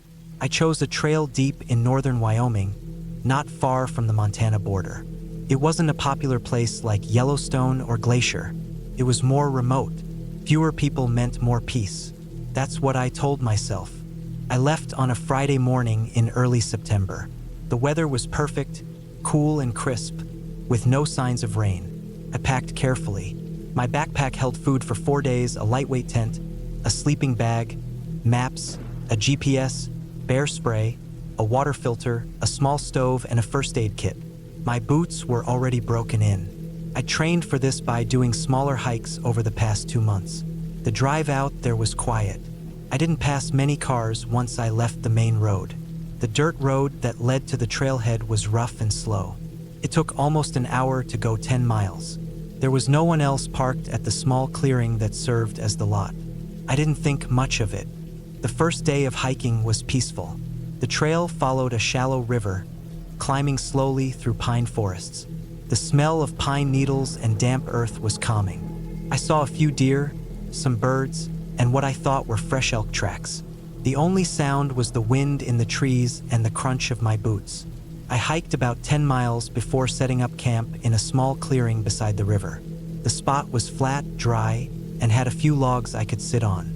I filtered water, cooked a simple dinner of rice and beans, and watched the sky turn orange and pink. That night, I fell asleep quickly to the sound of the river. The next day, I packed up early. I planned to hike another 12 miles, gain some elevation, and reach a lake that was supposed to be beautiful and isolated. The trail got steeper as I moved further into the mountains. The trees grew thinner, and the views opened up. Snow still clung to the north-facing slopes. I made it to the lake by mid-afternoon. It was stunning. Clear water, smooth stones around the edge, and towering cliffs behind it. I set up camp again near the shore. There were signs that someone had camped there before, but it looked old, maybe from earlier that summer. That night was colder. I zipped up my sleeping bag tight and wore my wool hat. Around midnight, I woke up suddenly. At first, I didn't know why. I just lay still, listening. I thought maybe an animal had passed by. I didn't hear anything strange, just the normal sounds of wind and occasional creaks from the trees. But my heart was racing. I stayed awake for a while, holding my bear spray and listening. Eventually, I fell back asleep. The next morning, I told myself it was nothing. Maybe I'd had a dream. Maybe the change in elevation was messing with my sleep. The third day, I planned to loop around and head back using a different trail. It would take me in a wide arc around the backside of the mountain before dropping back down toward the river. The trail was faint and narrow, and at times I had to use the map and GPS together to stay on course. About 4 miles into the day, I noticed something that made me stop. There were boot prints in the dirt ahead of me. At first, I felt comforted. Maybe I wasn't alone out here. But then I looked closer. The prints were fresh, very fresh, edges still sharp in the dry soil, and they were going the same way I was. That didn't make sense. I hadn't seen anyone at the trailhead. No cars. And these trails didn't loop in from anywhere else nearby. I kept moving slower now. I kept looking ahead, trying to see if I could spot whoever made the prints. I didn't see anyone. I stopped for lunch at a rocky overlook. The lake I'd camped at the night before was just visible in the distance. I looked back at the trail behind me. No one there. Still, I had the feeling I wasn't alone. It stayed with me all afternoon. Around 3 p.m., I came to a small stream crossing. The trail was hard to follow here, so I paused to check the GPS. That's when I noticed it again. Fresh boot prints. This time, they were coming from the opposite direction, toward me, like someone had passed this way recently, then turned back. Or worse, like they were circling. I kept going, trying not to let my imagination take over. The terrain got rougher. The trail was barely visible at times. I kept moving, checking my location often, making sure I was still on course. I saw no one, but I kept seeing signs. broken branches, disturbed soil, scuffed rocks. It was like someone was just out of sight, always ahead or behind. I didn't set up camp that night until almost dark. I found a narrow ledge just above a dry creek bed and pitched my tent there. I was exhausted. My legs hurt and my nerves were shot. I didn't cook. I just ate a protein bar, drank water, and crawled into my sleeping bag. Sleep didn't come easily. I kept hearing things, footsteps, or maybe just the wind, maybe small animals, but every sound felt sharp. I lay there for hours with my eyes open, staring at the fabric of the tent. Once, I thought I saw a shadow pass by the thin nylon wall. I held my breath and listened. Nothing. When the sky finally started to lighten, I packed up fast and got moving. I told myself I'd make it out by nightfall if I pushed hard. It was mostly downhill from here. About halfway through the day, I reached a narrow canyon. The trail dropped steeply and followed the edge of a rocky slope. One wrong step here would be bad. I moved carefully. Then I heard something above me, a clatter of rocks. I looked up fast. Nothing, but more rocks came tumbling down, bouncing off the slope and skipping past me. I stepped back fast, heart pounding. I scanned the ridge.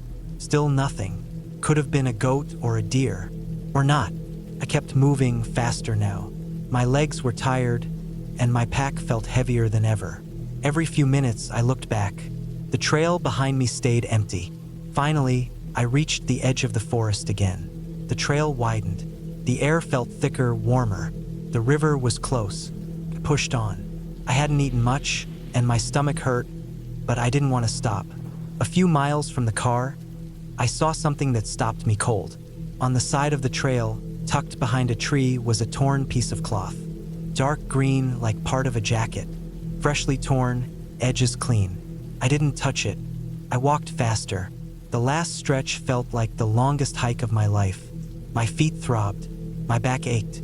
But I kept going. I finally saw my car through the trees just as the sun dipped behind the mountains. The car was fine. No signs of tampering. I got in and locked the doors fast. I sat there for a while before starting the engine. My hands were shaking. On the drive out, I kept checking the rearview mirror. The road was empty. I didn't see anyone, but I couldn't shake the feeling. I don't know if someone was out there following me, or if I just let the isolation get to my head. But something felt wrong. I didn't report it. I don't even know what I would have said. There was no crime, no clear evidence, just a trail with signs of someone else nearby. I haven't gone hiking alone since then. I still hike, but always with someone. That trip changed the way I see the wilderness. It's still beautiful, still peaceful, but now I know how quickly it can turn the other way. Sometimes, when I'm walking in the woods, I still think about those boot prints. Still wonder if someone was out there watching. Maybe they were just another hiker. Maybe they were lost. Maybe they were curious. Or maybe they were waiting.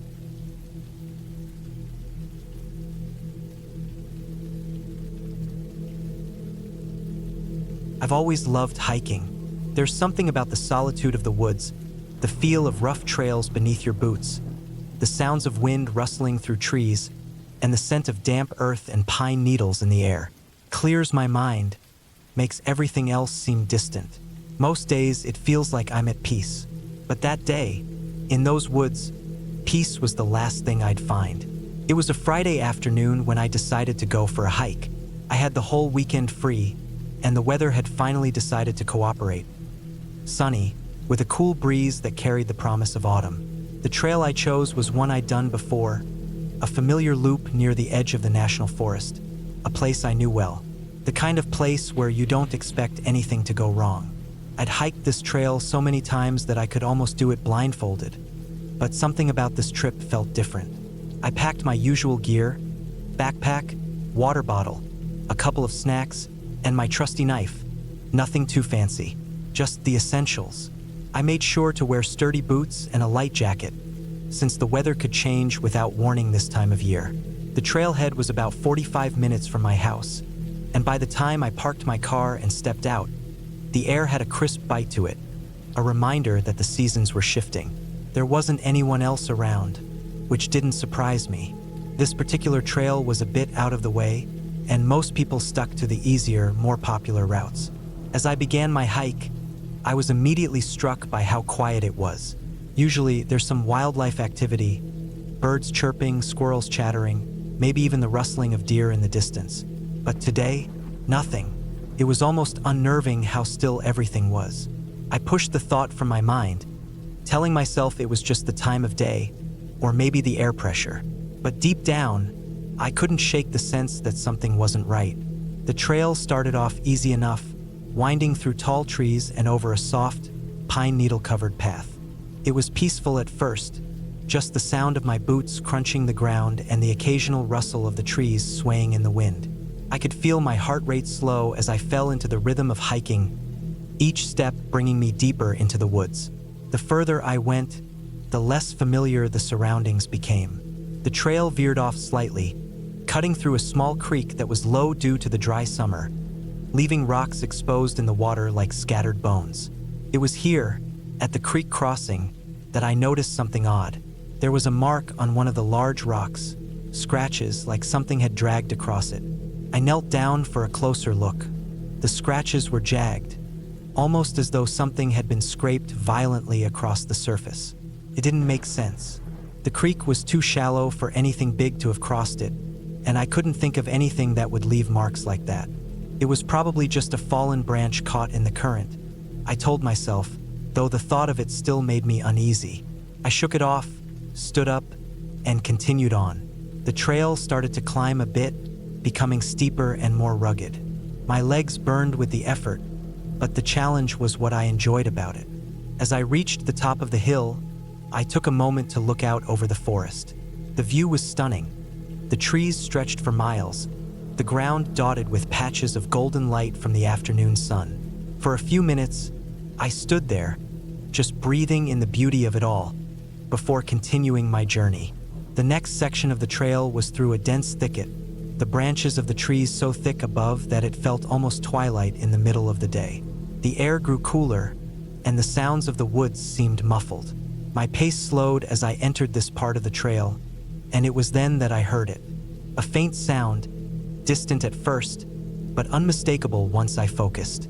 It was the sound of something moving through the underbrush. Slow, deliberate, but heavy. Too heavy for a small animal like a squirrel or rabbit. I froze. My heart skipped a beat, and I strained my ears to listen. The noise came again, this time closer. A slow rustling of leaves. I felt a prickling sensation on the back of my neck, as if I were being watched. My first instinct was to dismiss it, wildlife, maybe a bear or a large boar. I'd encountered both in this area before, though never this close to the trail. But I couldn't shake the feeling of being observed. I stepped carefully, quietly, trying to pinpoint the source of the sound. My mind raced through possibilities, running through every animal encounter I'd ever had. But this felt different, more deliberate, not the usual randomness of forest life. I held my breath, trying to hear more clearly. There it was again, the rustling. But it wasn't coming from the underbrush now, it was coming from further up the hill, from a patch of thicker trees. It was too quiet. I should have turned back.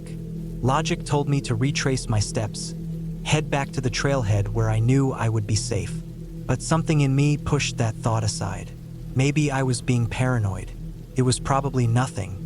I continued up the trail. The further I went, the more oppressive the air felt. The wind had stopped entirely, and the only sounds were the rustling of the occasional branch and the heavy thud of my own boots on the ground.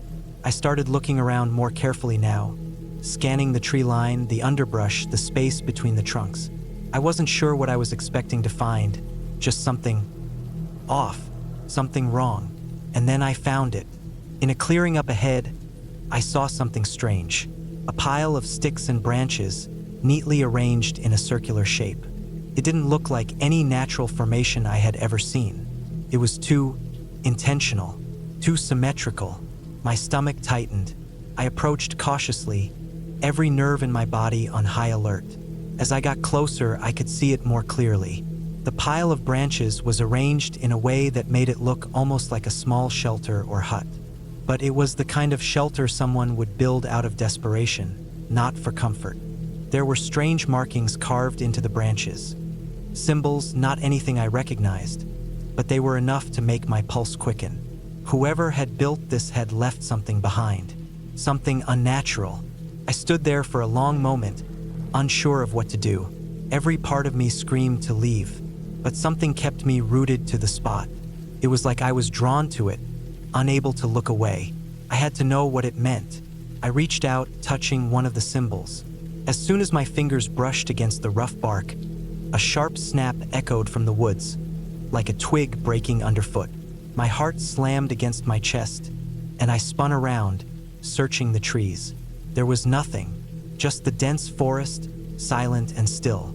I couldn't shake the feeling that I wasn't alone, that whatever had made that noise was out there, hidden among the trees, watching me, waiting. I took a deep breath, trying to calm myself. I wasn't about to let fear dictate my actions. I'd been hiking alone for years. I knew how to take care of myself. I wasn't going to let some strange markings stop me. Still, my hand gripped the knife at my belt as I turned to leave the clearing. The last thing I wanted was to be caught in the open. But then I heard it again, closer this time. A crackling of leaves, a footstep. No, not a footstep. It was a heavy, dragging sound. Something large moving in the underbrush. It was getting closer. I turned and sprinted, not looking back. My legs burned as I pushed harder, faster, desperate to get away. The trail blurred past me as I ran, the trees around me starting to close in. My heart pounded in my chest, and my breathing became ragged. I didn't know what was chasing me, but I knew I had to outrun it. I didn't stop until I reached the creek again, the familiar sound of water rushing over rocks a small comfort. I paused there, taking shallow, desperate breaths, trying to steady my nerves. The feeling of being followed had faded, but I couldn't shake the images in my mind. The strange hut, the symbols, the dragging sound. I turned and started the long trek back to the trailhead. By the time I made it back to the car, the sun was dipping below the horizon. The woods had gone from bright and inviting to dark and unsettling. I didn't look back once as I drove away, the image of that pile of sticks lingering in my mind. And even now, every time I go hiking, I think about it. That sound, those marks. Whatever it was, I don't think it was an animal. And I don't think I'll ever understand what I stumbled upon that day. But I know this much for sure. Some places are better left alone. Some things are better left untouched. And whatever I found out there, it's not something I'll ever be going back to find again.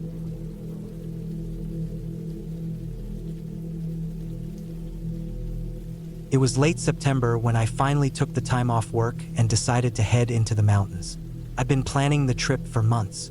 I needed to get away from everything, emails, meetings, the constant buzz of city life. I wanted quiet. I wanted to be alone for a while, really alone, without anyone bothering me. I picked a trail I found on a small hikers forum, one that didn't come up much in guidebooks or popular hiking apps. That's what drew me to it. I didn't want crowds, I didn't want noise. I just wanted peace and maybe a little bit of challenge. The trail was called Black Hollow Ridge, tucked into the northern edge of a national forest out west. The name didn't mean much to me at the time. It just sounded like any other backcountry trail. It was rated as difficult with parts that weren't maintained anymore, but I didn't think much of it. I'd done harder hikes. I was in good shape and I packed carefully. I had my tent, sleeping bag, enough food for 5 days, water filter, topographic map, compass, GPS unit, emergency beacon, 2 knives, bear spray, and a backup battery pack for my headlamp. I thought I was ready for anything. I parked my car near a service road and started the hike early in the morning. The air was cold and clean, and the forest was just starting to turn colors for fall. The first part of the trail was beautiful. Narrow, winding paths cutting through tall pines, golden aspen trees shaking in the wind, and that crisp smell of dried leaves and dirt. I didn't see a single person for the first 10 miles, and I liked it that way.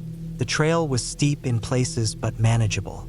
The map showed a long ridge that circled around before dropping into a valley where a small creek ran. That was supposed to be my campsite for the first night. Everything went fine the first day. I got to the creek by mid-afternoon and set up camp near a small flat area off the trail. I filtered water, ate a simple meal, and crawled into my sleeping bag just after sunset. It was colder than I expected that night. I woke up around 2 a.m. shivering and had to add an extra layer. But besides that, nothing strange happened. The next morning, I packed up early and headed deeper into the forest. This was the part of the trail that wasn't officially maintained anymore. Some reports said it was still passable, just overgrown and steep in sections. The trees got denser, the trail less clear, and soon I was mostly navigating by map and compass, checking against my GPS to make sure I was on course. It was slow going. I had to climb over fallen trees, push through thick brush, and cross small ravines that didn't appear on any map. By mid-afternoon, I reached the top of the ridge and took a break on a flat outcrop that gave me a view of the valley below. The forest stretched on forever in every direction. No roads, no cabins, no clearings, just trees and hills. That's when I realized how far from civilization I really was. I hadn't seen a plane overhead all day. No contrails, no distant engine hum. It was total silence, the kind that makes your ears ring. I sat there for a while, chewing a protein bar and sipping water, trying to enjoy the peace. But something about it started to feel off. Too quiet, maybe. I couldn't hear any birds. No rustling, not even the wind. I didn't dwell on it. I chalked it up to being tired and maybe a little nervous from being so isolated. I got back on the trail and kept hiking toward my next planned campsite near a stream at the base of the ridge. That's when things started to go wrong. The trail I was following slowly faded. First, the underbrush thickened.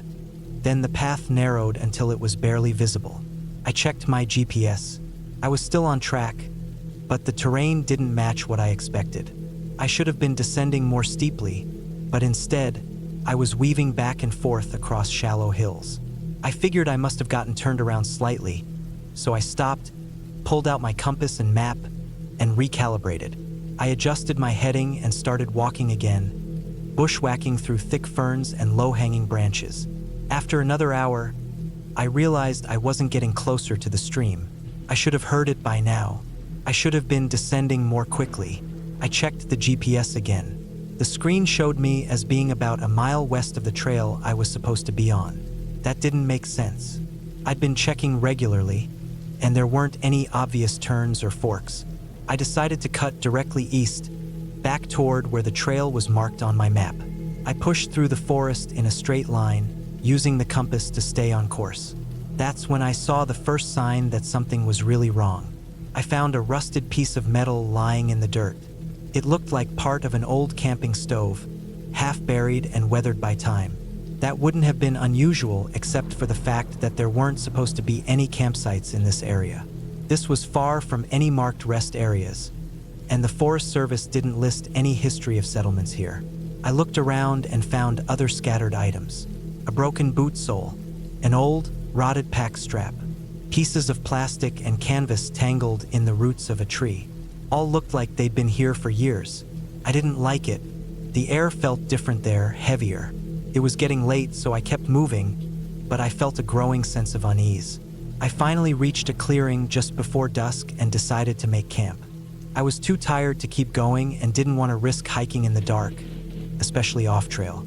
I set up my tent quickly and kept things simple, no fire, just a cold meal from a ration pack. I sat in the tent, listening. Still no birds, no insects, just silence. That night I couldn't sleep. Every sound outside made my heart race. I kept imagining footsteps or the sound of something moving through the brush, but when I unzipped the tent and looked, there was nothing there. Just darkness and the shapes of trees swaying in the wind. By morning, I was on edge. I packed quickly and tried to get back on course. But no matter how I adjusted, I couldn't seem to find the trail. I was heading east, but the terrain was all wrong. The hills didn't match the contour lines on the map. The GPS kept flickering, losing signal. My compass needle twitched strangely sometimes, pointing a few degrees off before correcting itself. I told myself it was just magnetic interference from the rocks, but the feeling in my gut said otherwise. Around noon, I stumbled onto something that stopped me cold. A second campsite, but this one was worse. It looked newer than the junk I found the day before. A torn tent collapsed in on itself, still half-zipped. A cooking pot hanging from a tree branch by a frayed rope. A foam sleeping pad lying in the mud, soaked and moldy. I looked around carefully. Everything was scattered like someone left in a hurry, or like something happened. There was no blood, no obvious signs of a struggle, but the way things were spread out didn't feel right. People don't just leave gear like that behind, especially not deep in the backcountry. I checked for any ID, anything I could use to report it when I got out. I found a torn pack with faded patches, but no wallet, no phone, no notebooks. I took pictures with my phone and marked the GPS location, though the signal was barely holding. Then I heard something, a sharp crack, like a branch breaking. I froze. I scanned the woods but saw nothing. No movement. I waited, holding my breath, but the sound didn't come again. I didn't wait to find out more. I started walking, fast, sticking to a straight line as best I could. I didn't care about the trail anymore. I just wanted to get out. I hiked for hours, uphill and downhill, through brush that tore at my arms and legs. My pack felt heavier with every step. The forest didn't end. The light began to fade again. I was exhausted mentally and physically. I set up camp for another night, but this time I didn't sleep at all. I sat up most of the night, clutching my knife and staring at the tent door. I kept thinking about the abandoned camps, the broken gear, the silence. By the fourth day, I was down to my last real meal.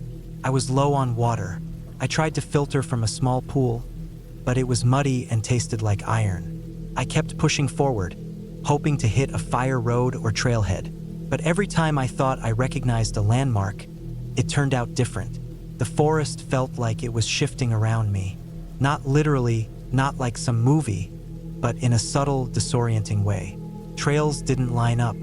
Ridges curved the wrong direction. It was like the map had been redrawn when I wasn't looking. That afternoon, I found a third site. Not a camp this time, a structure.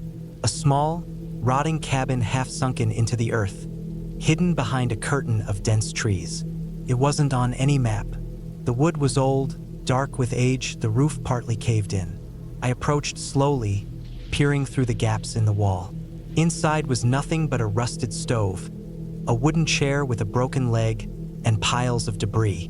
But someone had been there, not long ago. There were boot prints in the dirt, a torn tarp hanging on the wall, a knife stuck into the wood near the door. That was the moment I decided I had to get out no matter what. I didn't care how far I had to walk or if I had to ditch my pack. I marked the cabin's location and turned due south. I figured if I kept heading that way, I'd eventually hit the service road or cross the trail I started on. I walked until night fell, then pushed another hour with my headlamp before collapsing.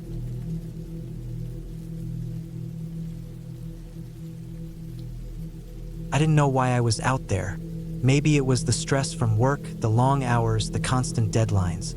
Or maybe it was just the quiet appeal of the woods, the way they seemed to pull me in, urging me to disconnect from everything just for a while. I had been hiking before, but this was different. It was early spring, the air still crisp, and the ground, soft from recent rains, was beginning to warm under the first rays of sunlight. The trail was one I had picked from an online map. The description was simple enough: moderate difficulty, 3 to 5 hours, and a view from the top that was worth the effort. The kind of hike that promised a quiet escape, but not too difficult to make me regret it halfway through. That morning, with my backpack filled with water, snacks, and a couple of layers in case the weather turned, I set off with only the sound of birds and the rustle of leaves underfoot to accompany me. The start was easy. The path was wide, clearly marked with faded trail signs that occasionally guided me through the dense forest. The trees, tall pines and oaks, stood like sentinels along the way, their thick trunks stretching high above. I felt a sense of calm settle over me with each step, the air fresh, the world outside the woods beginning to blur. Felt like the perfect day to be alone. As I moved deeper into the woods, the trail narrowed. The easy paths gave way to steeper inclines, and the sound of the birds faded into the background. It was just me and the crunch of my boots on the soft earth, the occasional snap of a twig breaking underfoot. There was no one else around, just me and the stretch of trail ahead. I checked my map on my phone, noting that the summit was still a good 2 hours away, but the incline was starting to make my legs feel it. The trees began to thin out, and the landscape opened up into patches of grass and rocks. I felt the sweat beginning to build under my jacket, but I kept moving. The quiet was unsettling now, as if the woods themselves were holding their breath. It wasn't until I rounded a sharp bend that I noticed something strange. There was a small clearing up ahead, a space where the path veered off to the side, leading into a dense thicket of shrubs and underbrush. At first, I thought nothing of it, but something in the back of my mind stirred. The trail didn't continue in that direction on the map, and the sudden absence of the usual markers felt off. I stopped for a moment, weighing the decision. Part of me wanted to keep going, stay on the main trail and push through to the summit, but another part of me, curiosity maybe, urged me to explore. I stepped off the path and into the clearing, the thicket immediately surrounding me with a wild tangle of branches and vines. The air smelled different here, damp, heavier. It was as if the trees themselves had created a kind of thick barrier, isolating this little corner of the forest from the rest of the world. I could hear the faint buzzing of insects, but there was no wind, no sound of birds, just the distant murmur of the forest beyond. The underbrush was thick, and I had to crouch low to move through it, pushing past sharp branches and twisting vines. The trail, if it could even be called that, was almost completely obscured by overgrowth. I wasn't sure why I kept going, but something about this hidden pocket of the woods felt important, like it held some kind of secret. I tried to shake off the unease that crept into my mind, but it was hard. The place felt old somehow, forgotten, and the more I pushed deeper into it, the more that nagging feeling of wrongness grew. Eventually, I came to a small clearing where the trees had been broken. Their trunks split in odd places, like something had forcefully struck them. I stopped, staring at the strange marks. This was no ordinary storm damage. The breaks were too clean, too deliberate. I felt my stomach turn. I hadn't expected to feel this way on a simple hike. I wasn't a nervous person by nature, but this felt off. I moved back onto the main trail, my feet picking up speed, the feeling of being watched suddenly overwhelming. It wasn't long before the trail began to wind upward again, and I welcomed the elevation change, hoping it would give me a better view of the landscape and, hopefully, take my mind off the unsettling feeling from the clearing. The forest was thicker now, the trees closing in like walls on either side. I was beginning to notice how quiet everything had become. The usual chirping of birds had stopped, and the rustling of animals was eerily absent. I checked the time on my phone. An hour and a half had passed since I veered off the main trail. I still had at least another hour to the summit. The thought of finishing the hike kept me moving, despite the unease that gnawed at my nerves. But the further I went, the more I began to notice the little things. The way the trees seemed to lean in toward the trail, as if reaching for me. The sudden gaps in the foliage, where I could swear I saw something move, only to find nothing when I turned my head. By the time I reached the final stretch to the summit, I felt exhausted. My legs ached from the constant climb, and the creeping anxiety had taken root in my chest. I couldn't shake the feeling that something was wrong. Wrong with the woods, wrong with this hike. But I kept moving, telling myself that I was being paranoid. There was nothing out here, no reason to be afraid. Just the woods, just me. The summit finally came into view. The clearing at the top was wide and open, offering a breathtaking view of the valley below. I took a deep breath, trying to calm the panic that had slowly built up inside me. It was beautiful, the vast stretch of green fields and distant mountains. I allowed myself a moment to take it all in, standing at the edge of the rocky outcrop. But then, I noticed something. A figure. It was standing at the far edge of the clearing, half hidden behind a cluster of trees. I couldn't make out any details, just the vague outline of a person, or what I thought was a person. My heart raced, a cold sweat creeping down my neck as I instinctively took a step back. I wasn't sure if I was seeing things, but then it moved. It didn't move like a person. It wasn't a natural movement, like someone stepping casually through the woods. It was jerky, erratic, as if the figure was struggling to keep its balance. I froze, watching as it took another awkward step forward, then stopped again. Everything inside me screamed to leave, to turn around and get out of there before it was too late. but my legs wouldn't move. I couldn't tear my eyes away from the figure. After what felt like an eternity, it finally disappeared into the trees. The clearing was silent again, the feeling of dread intensifying with each passing second. My breath was shallow now, and I could feel my heart pounding in my chest. I had no idea what I had just seen, but I knew I didn't want to stay to find out. I turned on my heel, moving as quickly as I could back down the trail. The woods around me felt oppressive now, the trees crowding in as if they were trying to swallow me whole. Every snap of a twig made my pulse spike, and every rustle of leaves made me jump. I kept moving, faster now, barely looking at the trail beneath me as I focused on just putting one foot in front of the other. By the time I made it back to the clearing I had veered off from earlier, I didn't dare look behind me. My breathing was ragged, and my legs were shaking from the adrenaline that had taken over. I didn't stop to rest, didn't stop to assess what had happened. I just needed to get out. The rest of the hike was a blur. I barely registered the trail signs as I passed them, too focused on the ground beneath my feet and the sounds of my own breathing. The anxiety hadn't loosened its grip, not even when the trail began to widen again, signaling I was close to the trailhead. When I finally reached the parking lot, the sun was setting behind the mountains. I couldn't get in my car fast enough. I didn't look back. I didn't want to.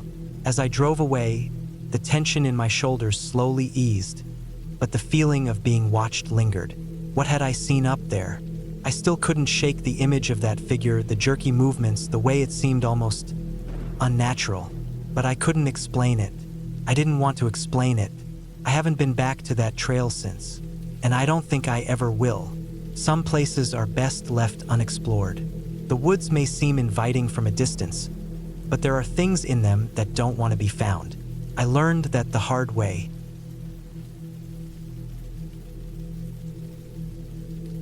It was mid-September when I decided to take some time off work and go on a solo hiking trip. I'd been working too many hours and hadn't had a real break in a long time. I felt burnt out. I didn't tell too many people about my plans, just my brother and one coworker. I picked a remote trail system in the Ouachita Mountains in Arkansas. I'd read it was beautiful, lightly trafficked, and good for solo hiking if you were experienced. I figured I'd do a 4-day loop through the backcountry. I packed light but brought everything I needed: tent, sleeping bag, food, water filter, small stove, first aid kit, bear spray, knife, extra socks, and a power bank for emergencies. I drove out on a Wednesday morning. It was cool and sunny. The trailhead was almost 3 hours from the nearest town, which made me feel like I'd picked the right spot for peace and quiet. There was one truck parked near the entrance when I arrived. I didn't see anyone around. I locked up my car, double-checked my gear, and started hiking. The trail was wide at first, well-marked and easy to follow. Tall pines lined both sides, and I could hear nothing but wind and the sound of my own footsteps. By the second hour, I was well into the woods. No cell signal. The air smelled clean. I passed a small stream and stopped to refill my water using the filter. I kept a good pace, enjoying the stillness. I didn't see another person all day. I stopped just before sunset and set up camp in a flat clearing near a dry creek bed. I ate a freeze-dried meal, read for a bit by the light of my headlamp, and then crawled into my tent. That first night was calm. I heard some distant owls and 1 or 2 small animals skittering nearby, but nothing alarming. I woke up just before dawn, packed up, and hit the trail early. Day 2 was more challenging. The terrain changed with steeper climbs and narrow paths along ridges. I kept going, careful with my footing. The woods felt thicker. Less light made it through the trees. I passed through a dense area full of underbrush where the trail all but disappeared. I had to check the GPS on my offline map a few times. It matched where I thought I was. Around noon, I found an old rusted sign nailed to a tree. It was bent and hard to read. Something about a fire tower that had burned down in the 80s. It wasn't on my map. Curious, I left the main trail and followed a faint path uphill. It was slow going, thorns and fallen trees everywhere. After maybe half an hour, I reached a clearing where I saw what looked like the remains of an old stone foundation, probably where the tower had been. I sat on one of the stones, ate a granola bar, and took some pictures. As I got up to leave, I noticed something odd. There were 2 sets of boot prints in the soft dirt nearby. One was mine, but the other looked fresher. I hadn't heard anyone. No voices, no movement. I looked around, heart starting to beat a little faster. Nothing. The prints led toward the far edge of the clearing, opposite the way I'd come in. I told myself it was probably just someone who had come through earlier and left. Still, I felt uneasy. I got back on the main trail and hiked another few miles before making camp again. I picked a spot near a small pond. I ate and sat by the water for a while, trying to shake off the weird feeling. That night, the woods were louder. I heard more animals, snapping twigs, something moving through the underbrush. I told myself it was just deer, maybe a raccoon. But once, I heard what sounded like a footstep, heavy, slow. I turned off my light and listened. Nothing else came. In the morning, I found nothing unusual around the tent. I packed up and kept moving. Day 3 was supposed to be the hardest part of the hike. Long climbs, switchbacks, and not much water. I stayed focused, drank plenty, and pushed through. The trail was more overgrown here. I slipped a couple times but didn't fall. Around midday, I came across a pile of rocks, deliberately stacked like a cairn, but not marking anything. It was just off the path. I didn't remember seeing it on any guide or mention of it online. I took a photo and moved on. About 2 hours later, I reached a spot where the trail split. My map showed only one direction. The left side looked older, less used. The right looked more recent with faint tire marks. I should have gone left, but something made me go right. It felt instinctive, like the way was easier. I followed that path for nearly an hour before realizing it was leading me away from where I was supposed to be. I backtracked but somehow missed the junction. I hiked for another hour trying to find it. I was low on water and starting to feel anxious. The sun was dropping. Eventually, I gave up and set up camp early, thinking I'd figure it out in the morning. That night was worse. Something kept me up. Couldn't say what. No sounds, no movement. Just a feeling, like I wasn't alone. I didn't sleep well. Every time I closed my eyes, I imagined someone standing just outside the tent. I kept gripping my knife, waiting for something to happen. Nothing ever did. In the morning, I felt exhausted. I drank the last of my water and packed up. I needed to find the main trail fast. I followed my GPS, but the terrain didn't match. Everything felt unfamiliar. The trees looked different. The ground sloped the wrong way. I climbed a hill to get a better view but saw only endless woods. No sign of a trail. I kept walking downhill, thinking I'd hit a stream or road eventually. By mid-afternoon, I was dizzy from thirst. My legs ached. My shirt was soaked in sweat. I finally found a small muddy stream and used my filter to drink. I sat for a long time trying to decide what to do. My map showed I was somewhere south of where I should have been. I decided to keep going in that direction, hoping to hit a marked trail again. That's when I saw something in the trees. A dark shape, maybe a person, maybe not. I froze. My eyes strained to focus.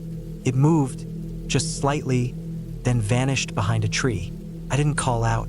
I didn't move. I crouched low and waited. Nothing.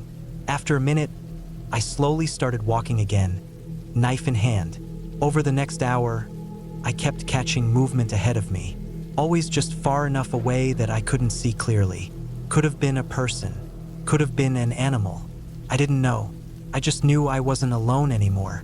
I kept hiking until dark, then made a small camp in the thickest patch of trees I could find.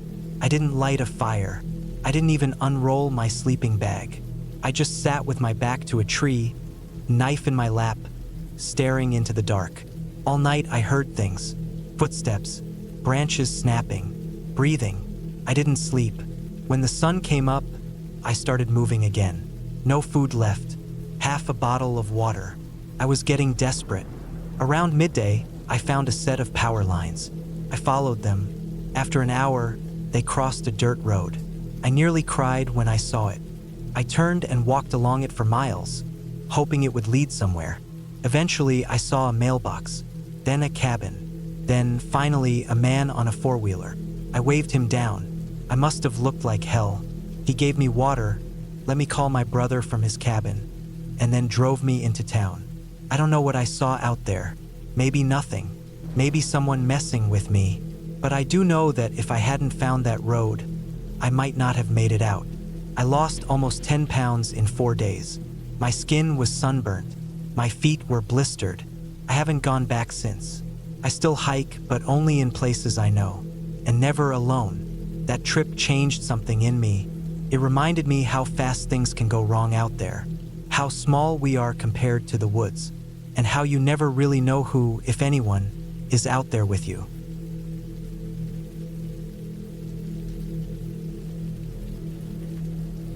I planned a solo hiking trip for a long weekend in late September. I wanted to get away from everything. My job had been stressful, and I was tired of the noise in the city. I found a place online that didn't look too popular. It was a state forest in northern Vermont with miles of trails, not far from the Canadian border. It seemed remote enough to give me the quiet I needed, but still within driving distance. I packed my gear the night before: tent, sleeping bag, extra layers, water filter, food, flashlight, headlamp, a map of the area, compass, and a first aid kit. I double-checked the weather. Clear skies and highs in the 60s were predicted for the whole weekend. I left around 5 a.m. and drove for hours.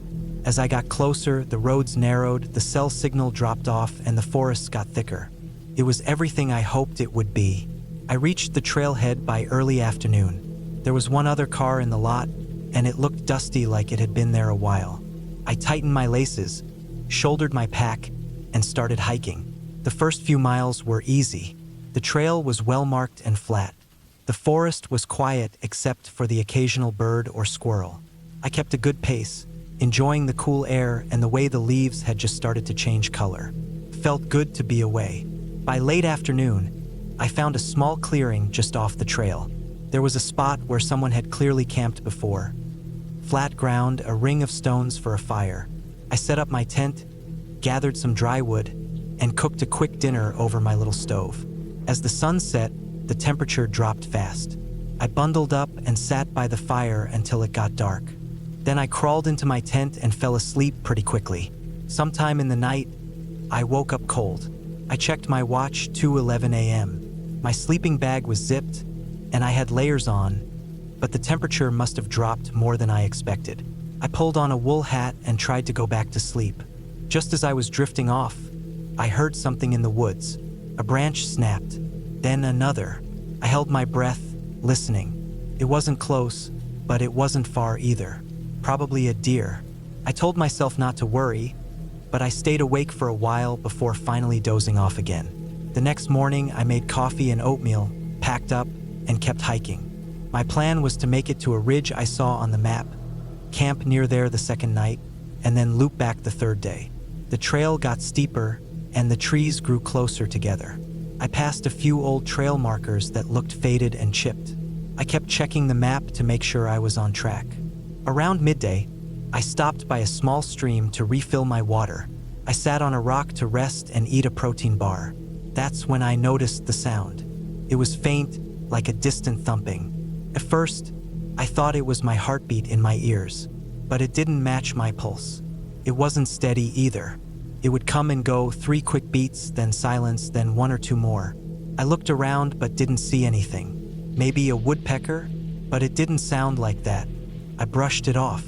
A few more miles in, I came to a split in the trail. The map showed a main loop and a shorter, narrower trail leading up to the ridge. That's where I was headed, but the narrow trail looked barely used.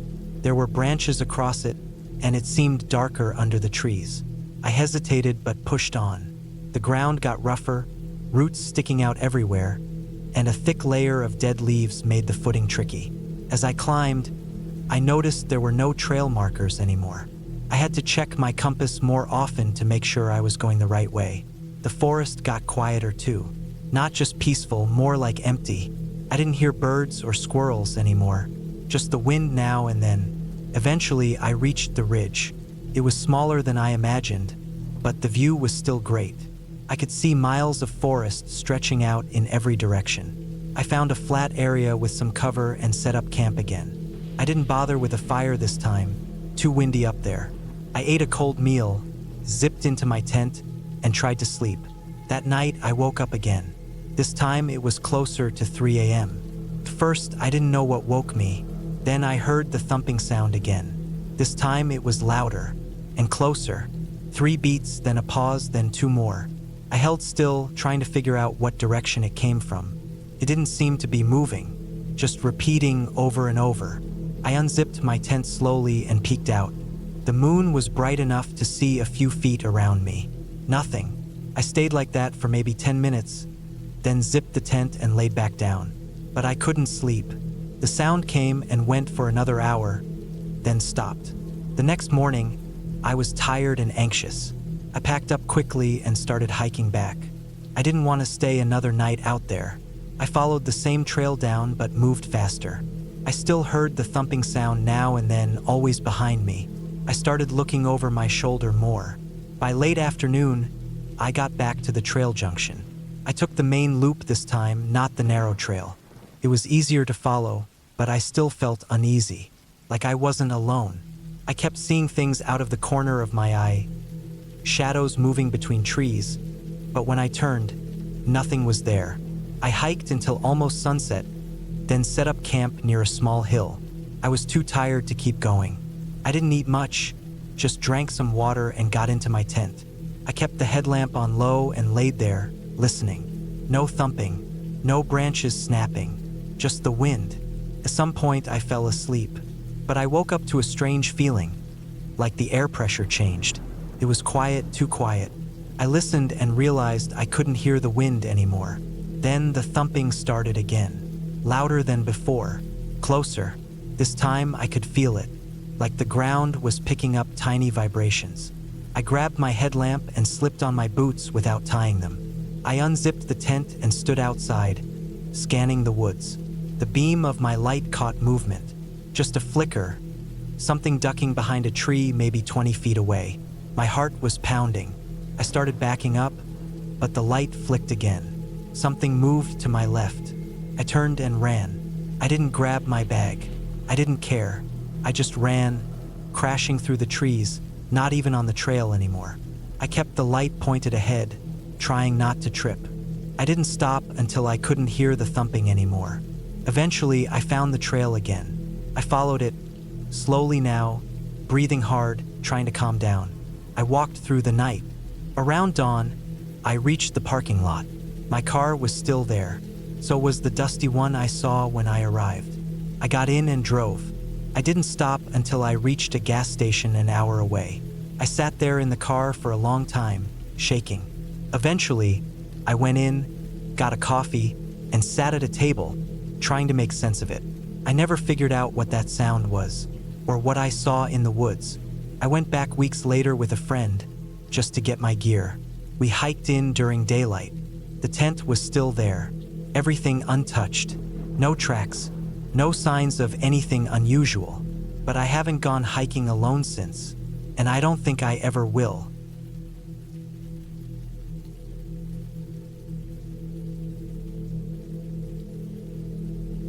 I had been planning a solo hiking trip for months. My life had been packed with stress, and I needed something to clear my head. No emails, no calls, no meetings. Just dirt trails, cold wind, and the kind of silence that presses into your ears. I chose a spot in northern Wyoming, not far from the Bighorn National Forest. It wasn't a national park, so it wouldn't be crowded.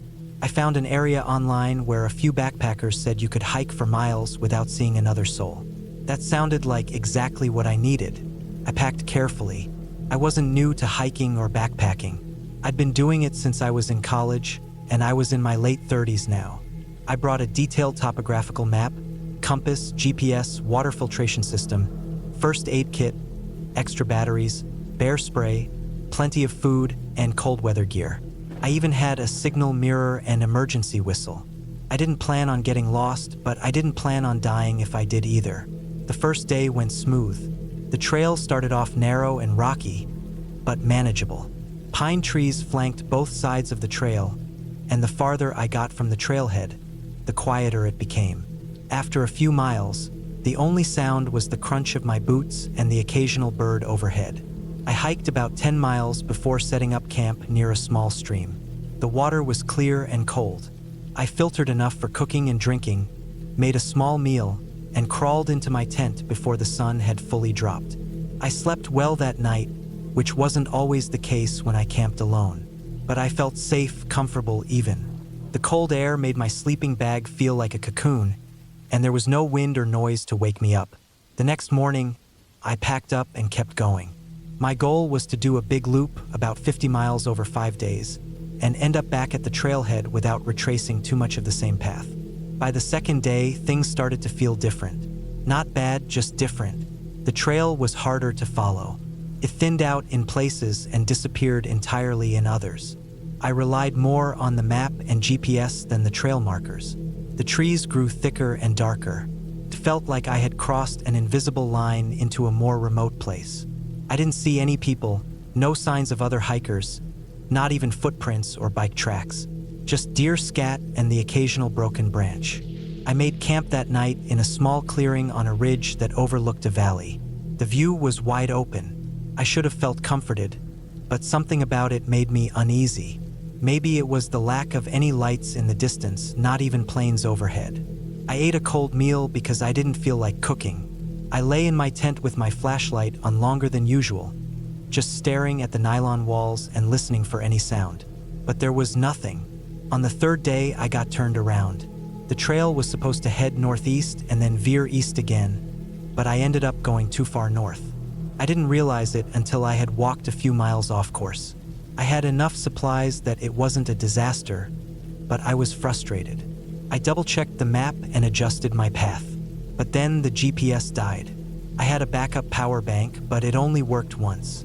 I had to save it for emergencies. That left me with my compass and map, which I trusted, but it slowed me down. I kept walking. The terrain got steeper and more difficult. Boulders, dry creek beds, dense tree cover that blocked out the sun. I could feel myself getting more tired, more anxious. I was sweating even in the cool air. My boots felt heavier. My backpack straps were digging into my shoulders. Late in the afternoon, I started to feel like I was being watched. There was no sound, no sight of anything around me, but I couldn't shake the feeling. I kept glancing over my shoulder, expecting to see a mountain lion or maybe even a person. Nothing, just trees and shadows. But the feeling stayed. I found a small area to set up camp that night.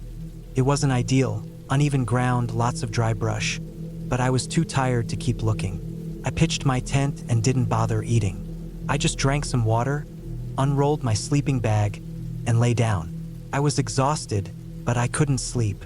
Every few minutes I thought I heard something outside, twigs snapping, something moving through the leaves.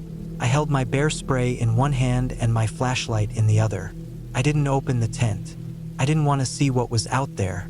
Sometime in the middle of the night, I heard a loud crack, like a tree branch breaking. It sounded close. I sat up, heart racing. I didn't move for a long time. I just listened. Nothing followed the sound. No footsteps, no growls, no more branches. I eventually laid back down, but I didn't sleep more than an hour that night. The next morning, everything felt wrong. I couldn't explain it. The air felt heavier. The forest looked darker even though the sun was up. My hands shook while I packed up my gear. I considered turning back, but I wasn't even sure which way back was at that point. I knew the direction of the trailhead, so I just headed that way, hoping I could reconnect with the original trail soon. Around midday, I found something I didn't expect. Tarp.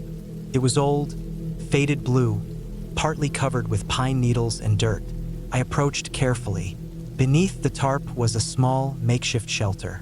Inside were empty food cans, a rusted camping stove, a pair of boots, and a pile of dirty clothes. It looked abandoned but not ancient, maybe a few months at most. What really bothered me was the logbook.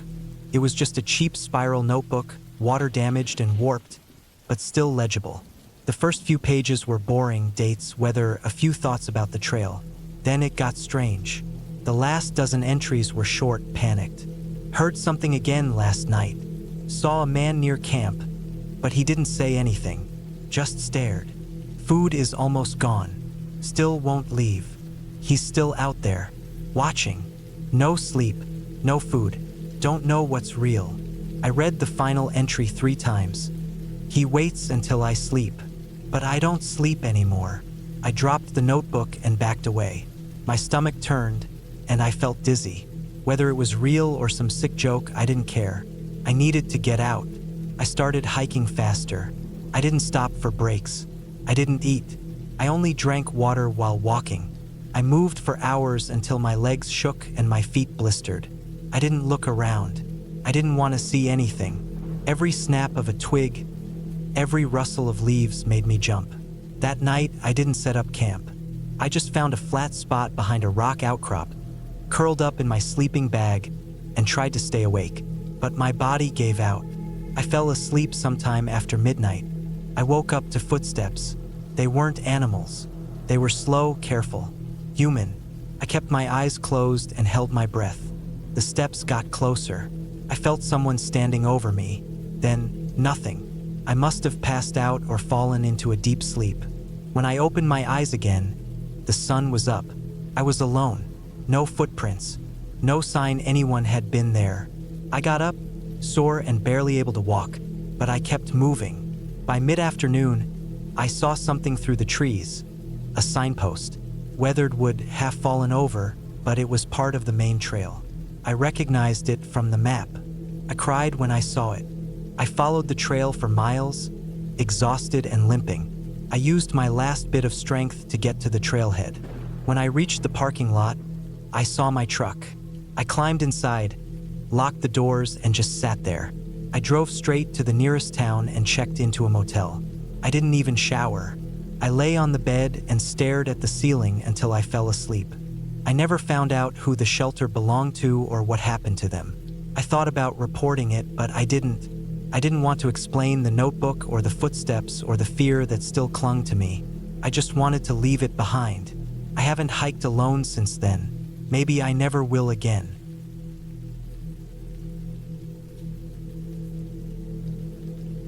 It was early October when I decided to take a solo hiking trip up in the Sawtooth Mountains in central Idaho. I had a few days off from work and I needed to clear my head. I had done a few backpacking trips before, nothing too extreme, but I was comfortable in the outdoors. The weather looked good, and I wanted some time alone. I found a loop trail online that would take about 3 days to complete, stretching over 30 miles through backcountry terrain. It seemed like just the right kind of challenge. I drove up early in the morning, parked my car at the trailhead, and started hiking by 7:30 a.m. The air was cool and crisp, and the trees had started to turn. Yellow and red leaves crunched under my boots as I climbed higher. The trail was mostly empty. I passed a couple heading back down that first morning, but after that, I didn't see anyone. The first day was uneventful. I hiked around 10 miles and set up camp near a lake by late afternoon. I made a fire, cooked some dehydrated food, and watched the sun go down behind the peaks. It was quiet and I liked it that way. The stars came out bright and clear. It got cold fast, so I climbed into my sleeping bag early and fell asleep to the sound of light wind blowing through the trees. The next morning I was up at dawn. I ate a protein bar and packed up camp. I had about 12 miles to go that day. The trail got rougher and more remote.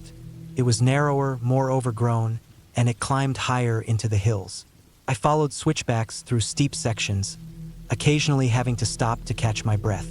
The views were incredible, though. Jagged peaks lined the sky, and deep valleys stretched below. By early afternoon, the terrain leveled out.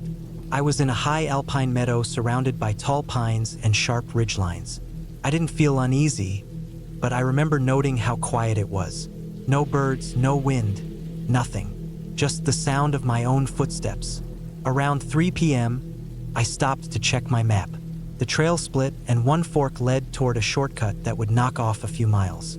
It wasn't marked well, but I figured I could handle it. I turned off the main trail and followed what looked like an old logging road. It was faint but still visible. After about 2 miles on that shortcut, the path started to vanish. It was like it hadn't been used in years. I kept pushing forward, thinking it would connect back to the main trail soon. My GPS showed that I was heading in the right direction, but then the battery died. I had a map and compass, so I figured I'd just go old school. I kept walking, but something felt off. The forest around me grew denser. Fallen trees blocked the way, and I had to climb over or go around them constantly. The ground was soft and uneven, making every step harder. The air felt cooler too, and I had the strange sense that I was deeper in the wilderness than I'd meant to be. I pulled out my map again, tried to match the terrain to what I saw, but nothing lined up. No creek where there should be one. No ridge to the west like the map showed. I wasn't panicking yet, but I was frustrated. I backtracked a little to try to find a better spot to orient myself. But nothing looked familiar. Every direction looked the same. Tall trees, rocks, fallen branches, and shadows. The sun started to dip lower, and I knew I didn't have much time. I needed to set up camp before it got dark. I found a flat area near some large boulders and set up my tent. That night was different. Couldn't sleep well. I kept waking up, feeling like something was out there. Not an animal, not anything I could hear or see. Just something. I told myself it was just nerves. I was off trail and alone. Of course I'd be on edge. The next morning, I tried again to figure out where I was. I climbed up a ridge to get a better view, hoping I could spot a lake or peak I recognized. But everything looked unfamiliar. Ridge after ridge, forest after forest. No sign of trails or people. I rationed my food and water. I knew I had enough for 2 more days if I stretched it. I tried to head east, figuring I'd hit a road or trail eventually. I walked for hours, but the forest never ended. I think I saw a trail, follow it for a while, and it would disappear. Late that afternoon, I found a structure. It was small, maybe an old ranger station or cabin. The wood was gray and weathered, and the door hung off its hinges. There was no glass in the windows. I looked inside. Just old debris, leaves, broken furniture. It didn't look like anyone had been there in decades. Still, I marked the spot on my map just in case I needed to return. I kept moving, but daylight ran out fast. I camped again that night, this time with a tighter feeling in my chest. My legs hurt from climbing over deadfall all day. I barely ate, trying to make my food last. I didn't sleep at all that night. Every sound in the woods made me sit up. Branches snapping, wind shifting through trees. I couldn't tell what was real anymore. On the 4th day, I decided to make a straight push west. The sun still rose in the east, and I could use that to keep my direction. I kept moving for hours, barely stopping. My body ached, and my feet had started to blister badly. I found an animal trail and followed it, hoping it would lead to water or somewhere more open. Eventually, I hit a stream. I almost cried. I filled up my bottle with my purifier and drank until my stomach hurt. I followed the stream downhill, thinking it would eventually lead to a road or trail. A few hours later, I heard something, a low hum. I stopped and listened. It was faint but steady. I followed the sound and came to a clearing. At the edge of the trees was a power line, thick cables stretching across poles. That meant roads, buildings, something human. I followed the poles for another mile and eventually came to a dirt service road.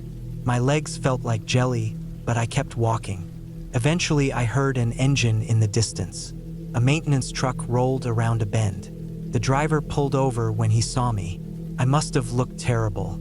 Dirty, tired, sunburned, probably thinner than when I started. He gave me water and radioed someone. A couple hours later, I was back in cell range and called my brother. He picked me up from a ranger station the truck driver dropped me at. I had been missing for almost 4 days. Search and rescue had just started organizing a sweep of the trail loop I told people I was taking. I was miles from where they expected me to be.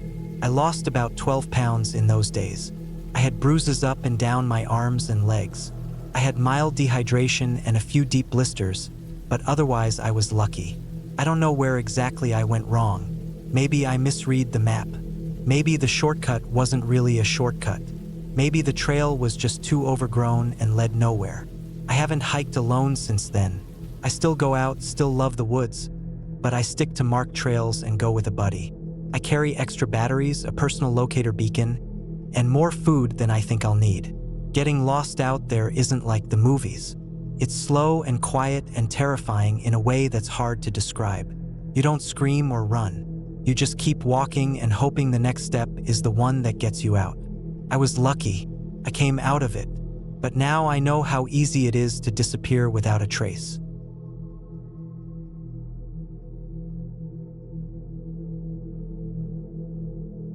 I don't normally hike alone, but that weekend, I needed it. Life had felt too loud lately. Work was eating at me. My phone never stopped buzzing, and the stress was building up like layers of dirt under your nails. I wanted quiet. I wanted trees, dirt, wind, maybe some wildlife, something real. So I packed up my gear on a Thursday night and drove 4 hours north into the mountains the next morning. The area I chose wasn't too remote, but not well known either. It was in a stretch of national forest land with a loop trail called Ridge Trail, named after the long spine of mountain it climbed and followed. From what I had read, the loop was about 18 miles in total, up steep grades, across a narrow ridge with views in every direction, and then back down through pine forest and rocky switchbacks. Most people did it in 2 days, camping overnight. I decided to go in 1 day. I'm in decent shape and I've done longer hikes before. It looked tough but manageable. I got there early, just past 6 a.m. The sky was soft blue with patches of pink still hanging around.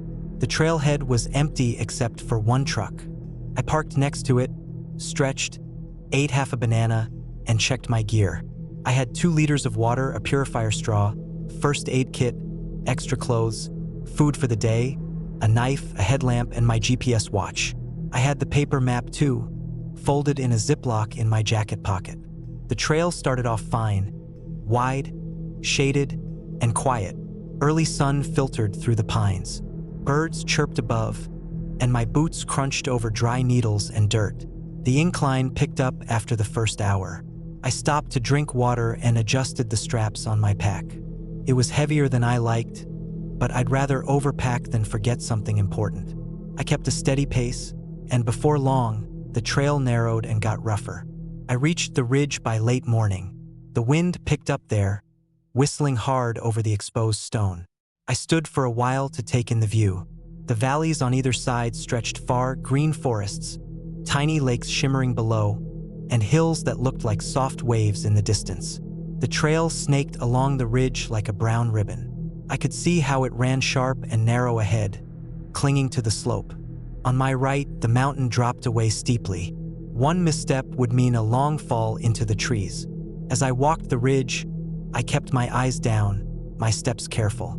Some of the stones underfoot shifted, and loose gravel made parts slippery. I didn't want to rush it. I passed a broken walking stick someone had left behind, the bottom snapped off and leaning against a rock. That was the first thing that felt off, just a weird detail. I wondered if someone had fallen or twisted an ankle, but I didn't see anyone, and the trail was empty and still. By noon, I stopped to eat. I found a flattish spot near a cluster of boulders, out of the wind. I took off my pack, sat on a rock, and pulled out a sandwich and an energy bar. The sun was high and warm. I checked my GPS. I had gone just over 9 miles, so I was halfway. Everything was fine. When I stood up again, my legs were stiff. I stretched, swung the pack on, and kept going. The trail dipped and climbed again. Trees were thinner here, mostly low scrub and twisted roots gripping the stone. My boots scraped across rocks, and I used my hands in a few places to scramble over narrow ledges. I liked this kind of hiking, technical, quiet, demanding, kept my mind focused. A little past mile 11, things started to feel off. It wasn't anything I could name at first, just a sense, like a tension in the air, like the woods were holding their breath. The wind died down, and the trees ahead looked darker. I brushed it off.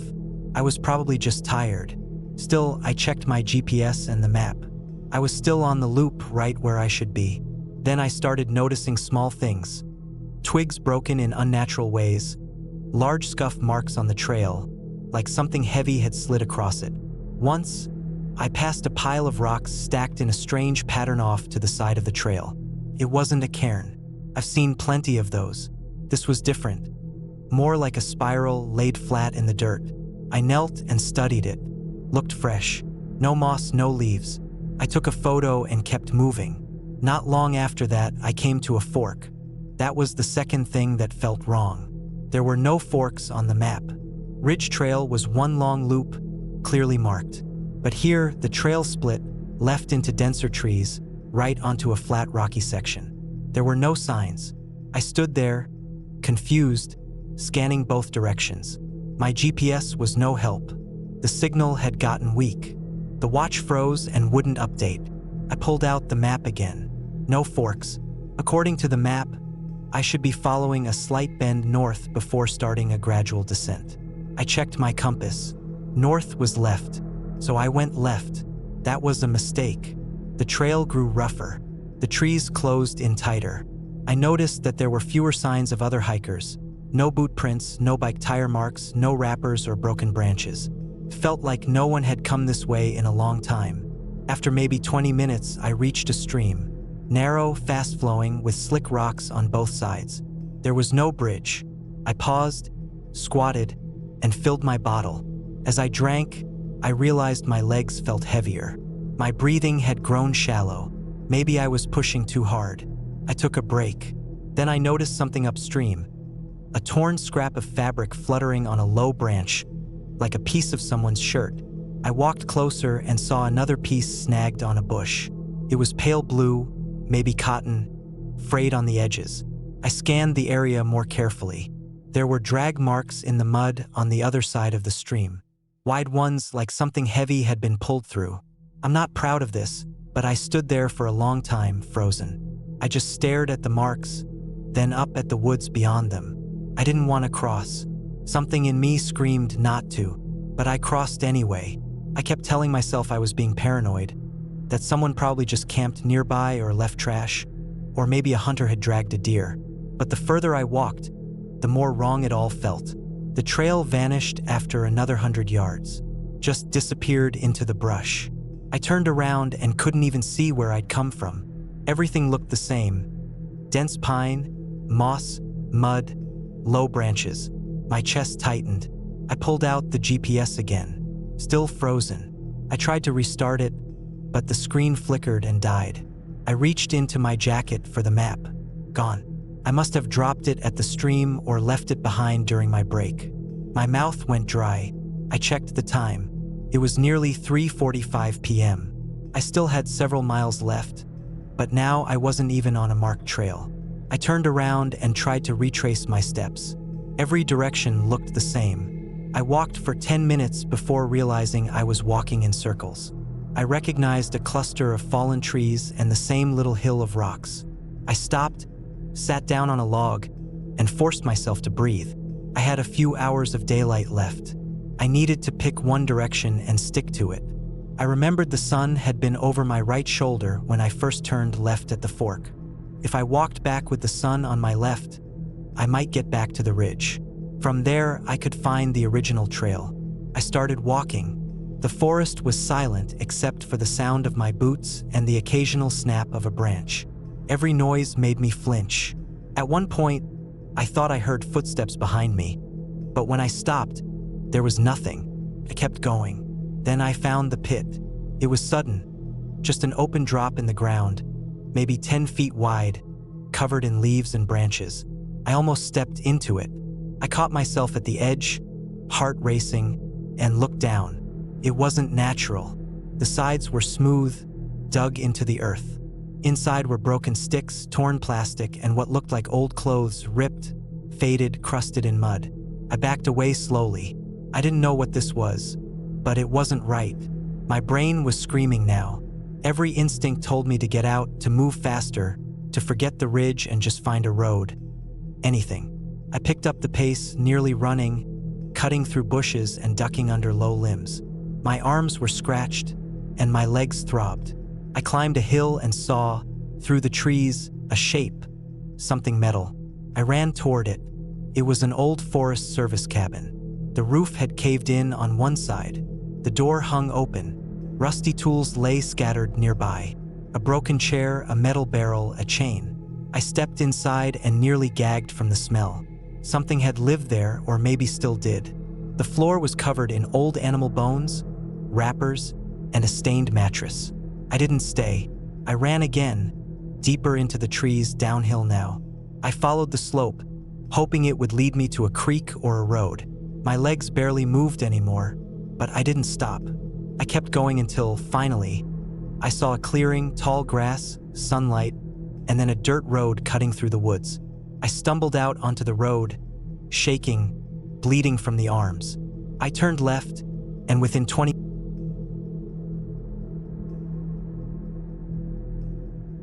It was the last week of September when I decided to take a solo hiking trip into the mountains of northern Utah. I had been planning this for a while. I needed a break. Life had been dragging me down lately. Work stress, family stuff, bills stacking up. I just wanted to get away from the noise for a few days. I picked a long trail that looped through some of the more remote parts of the Uinta Mountains. It wasn't a tourist hotspot. The trail wasn't dangerous, but it also wasn't maintained very well past a certain point. That was fine with me. I wanted something a little more wild. I parked my car near a trailhead off a forest road. There were no other cars there when I pulled in, which was just what I hoped for. I packed my gear, double-checked everything: tent, stove, food, extra layers, GPS, topo map, extra batteries. I liked being thorough. I had enough food for 4 days, enough water to get me started, and a filtration system for refills. It was about 10 in the morning when I locked the car and started heading out. The first few miles of the trail were easy. It followed a wide path through thick pine trees, climbing gradually. The air was crisp and cool, the kind of cold that makes your nose run a little. The ground was dry, with patches of dead leaves and pine needles scattered everywhere. The only sounds were the crunch of my boots and the occasional chirp of a bird. About 5 miles in, I reached a fork in the trail. One side continued along the marked path. The other veered off into a less traveled segment that eventually circled back to the main route. I took the less used one. It was narrower, a little overgrown, and dropped into a deep valley before winding its way up a ridge. By late afternoon, I had gone about 12 miles. I found a flat area beside a small creek and decided to make camp. I set up my tent, boiled some water for dehydrated chili, and sat on a rock while it cooked. The trees around me were tall and close, with a few breaks where I could see the sky starting to change color. I ate slowly, cleaned everything up, and sat for a while, listening. It was quiet, really quiet. I slept okay that night, though I woke up once or twice to some rustling in the trees, probably small animals, but it made me a little uneasy. Still, nothing happened. The next day, I continued along the trail. It was steeper and rougher now. At one point, I had to cross a log bridge over a narrow but fast-moving stream. I slipped a little but caught myself. My heart thumped hard for a few seconds, but I moved on. By noon, I had climbed most of the way up a ridge that offered a stunning view of the valley below. I stopped there to eat lunch, trail mix, jerky, and water. I could see the path I had taken the day before, a faint line through the trees far below.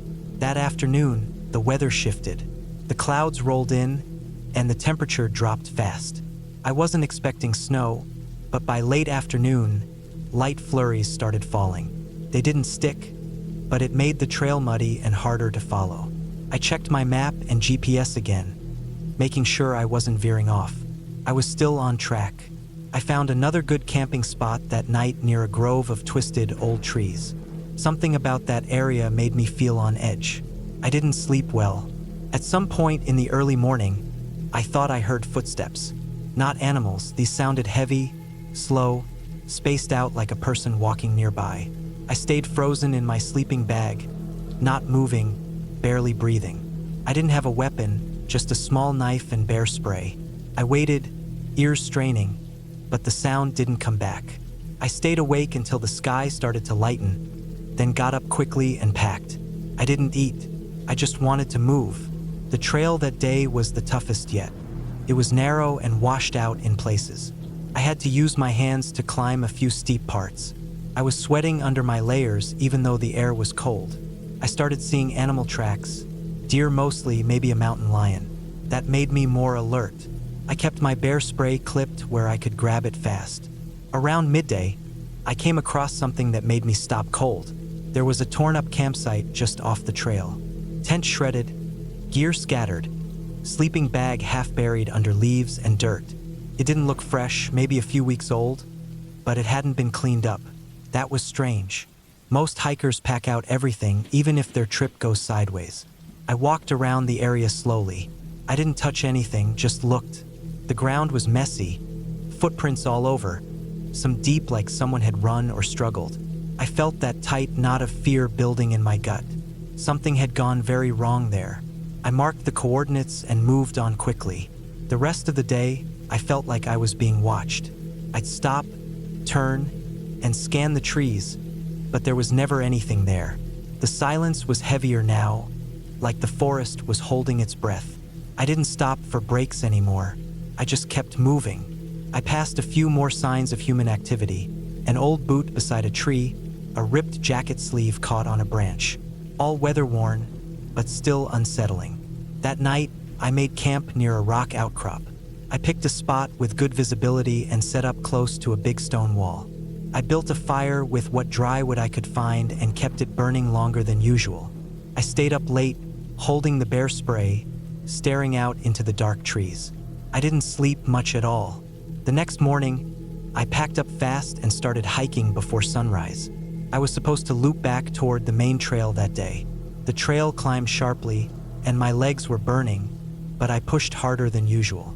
My goal was to make it back to the original fork where I'd split off. If I could reach that, I'd feel safer. Around mid-morning, I heard something moving in the woods behind me. Fast, heavy, snapping branches. I turned and saw nothing. I stood still, holding my breath. It stopped too. I started walking again. A few minutes later, it happened again. Louder this time. I didn't look back again. I just walked faster, then jogged. I slipped once, cut my hand on a rock, but didn't stop. Eventually, after what felt like hours, I reached the fork in the trail. Relief hit me like a wave, but I didn't stop. I kept going.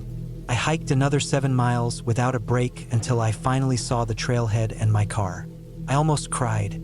I got in, locked the doors, and sat there for a few minutes shaking. I drove straight back to town and reported the destroyed campsite to the local ranger station. They took it seriously, said they'd send someone to check it out. They asked if I'd seen anyone. I hadn't. I gave them the coordinates, then left. It's been a few months since then. I still think about it all the time. I don't know what happened at that campsite or who was out there in the woods, or if I was ever really in danger. But I know how it felt, like I was being hunted, like something was out there with me, watching. Not a ghost, not a monster, just something human or close enough. I haven't gone back to that area. I still hike, but I stick to well-traveled trails now. I bring more gear. I let people know exactly where I'm going. And I listen to that gut feeling when something feels wrong. Because out there, once you're deep enough in, there's no backup. No cell signal. No help. Just you, your decisions, and whatever else might be moving through the trees.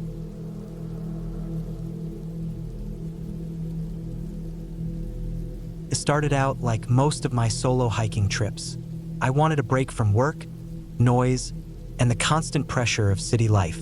I'd taken a few days off and picked a place about 6 hours away from home in northern Pennsylvania.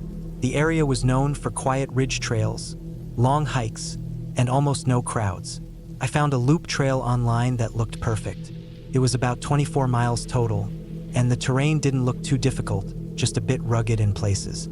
Most people did it over 3 days, but I figured I could knock it out in 2 if I moved fast.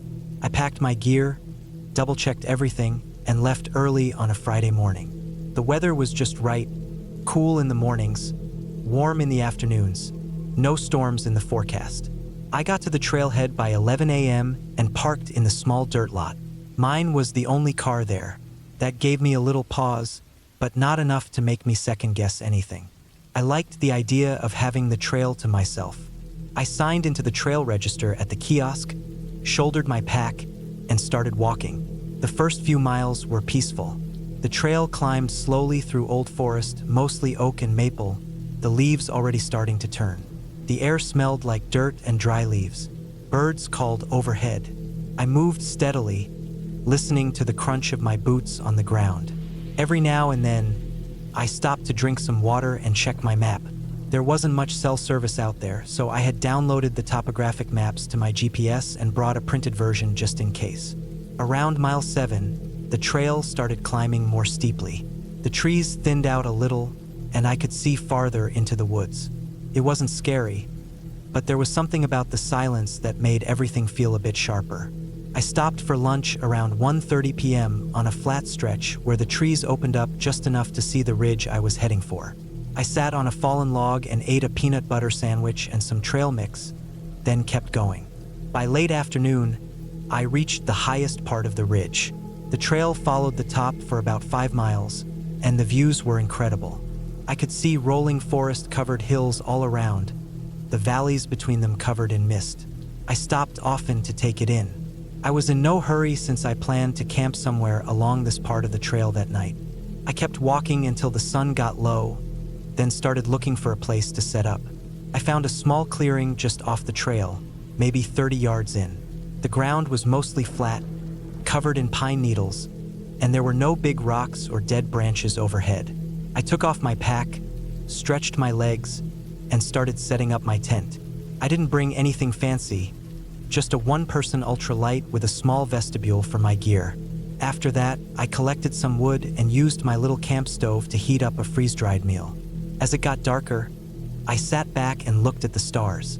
The sky was so clear I could see the Milky Way stretching across it. It was peaceful. I remember thinking how lucky I was to be out there, away from everything. I went to bed around 9 p.m., just as the air started getting cold. I zipped up my bag, turned off my headlamp, and tried to sleep, but something felt off. It wasn't noise. In fact, it was too quiet.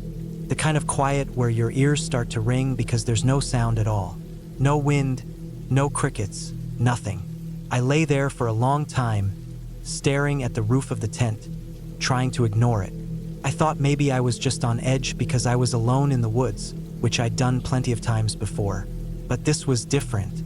My body felt tense, like it knew something I didn't. Sometime past midnight, I heard a sound. It was faint but sharp, like a stick breaking. Not in a slow, natural way either. This was a clean snap, and it came from the trees just beyond the clearing. I froze, listening. A minute passed, then another snap. Closer. I sat up and grabbed my headlamp and knife. I didn't plan on needing it, but I always kept it beside me just in case. I turned on the light and shined it through the tent wall. Nothing. I unzipped the fly slowly and peeked out. The forest looked the same as it had earlier, dark, empty. I stepped out barefoot and looked around. I scanned the trees with my light, holding still, listening hard. Nothing moved.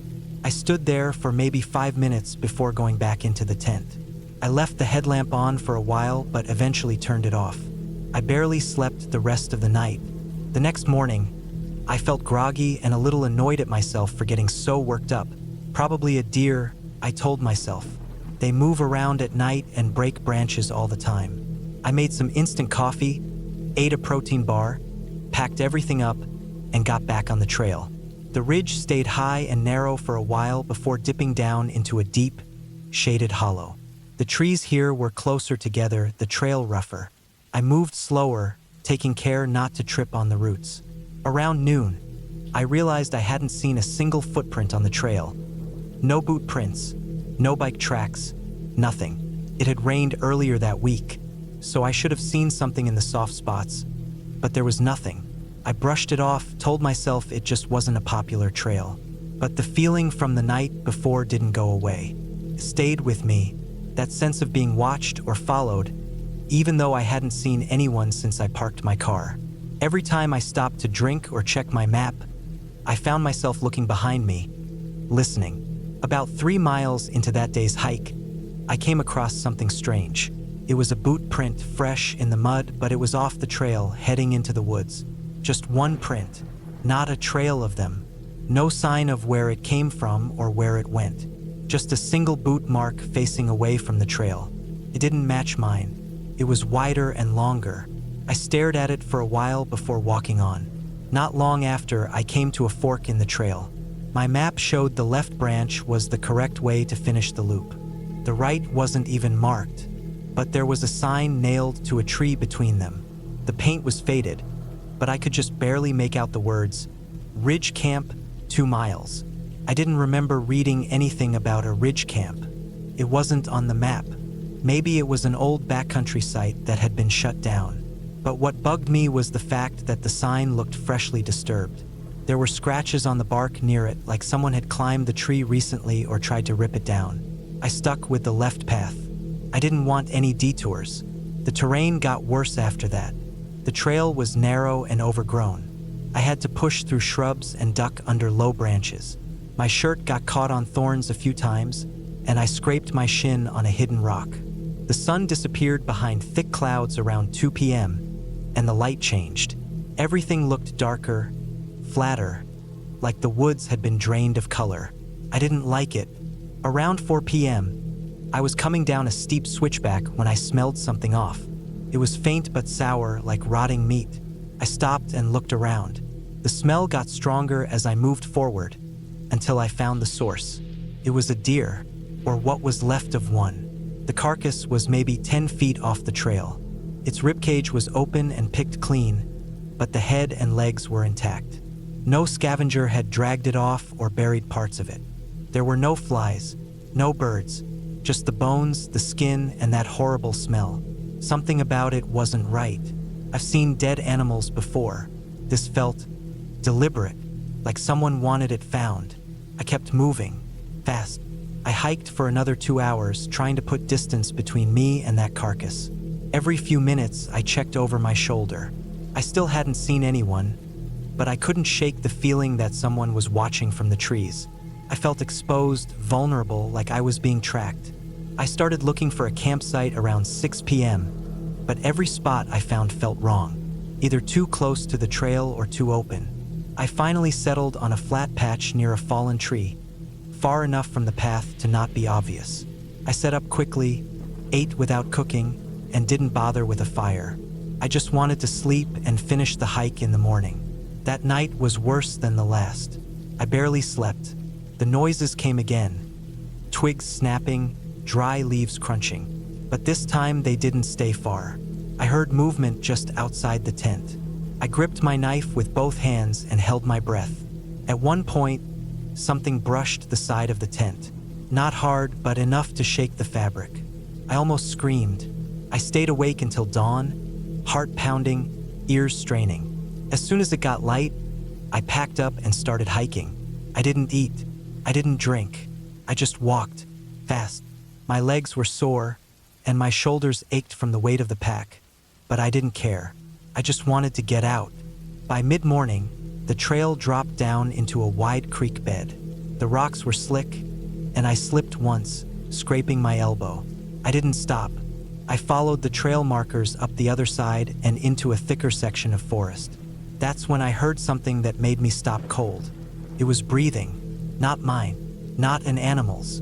It was heavy, raspy, coming from behind a tree just ahead of me. I stood still, heart racing. I didn't call out. I didn't move. I just listened. Then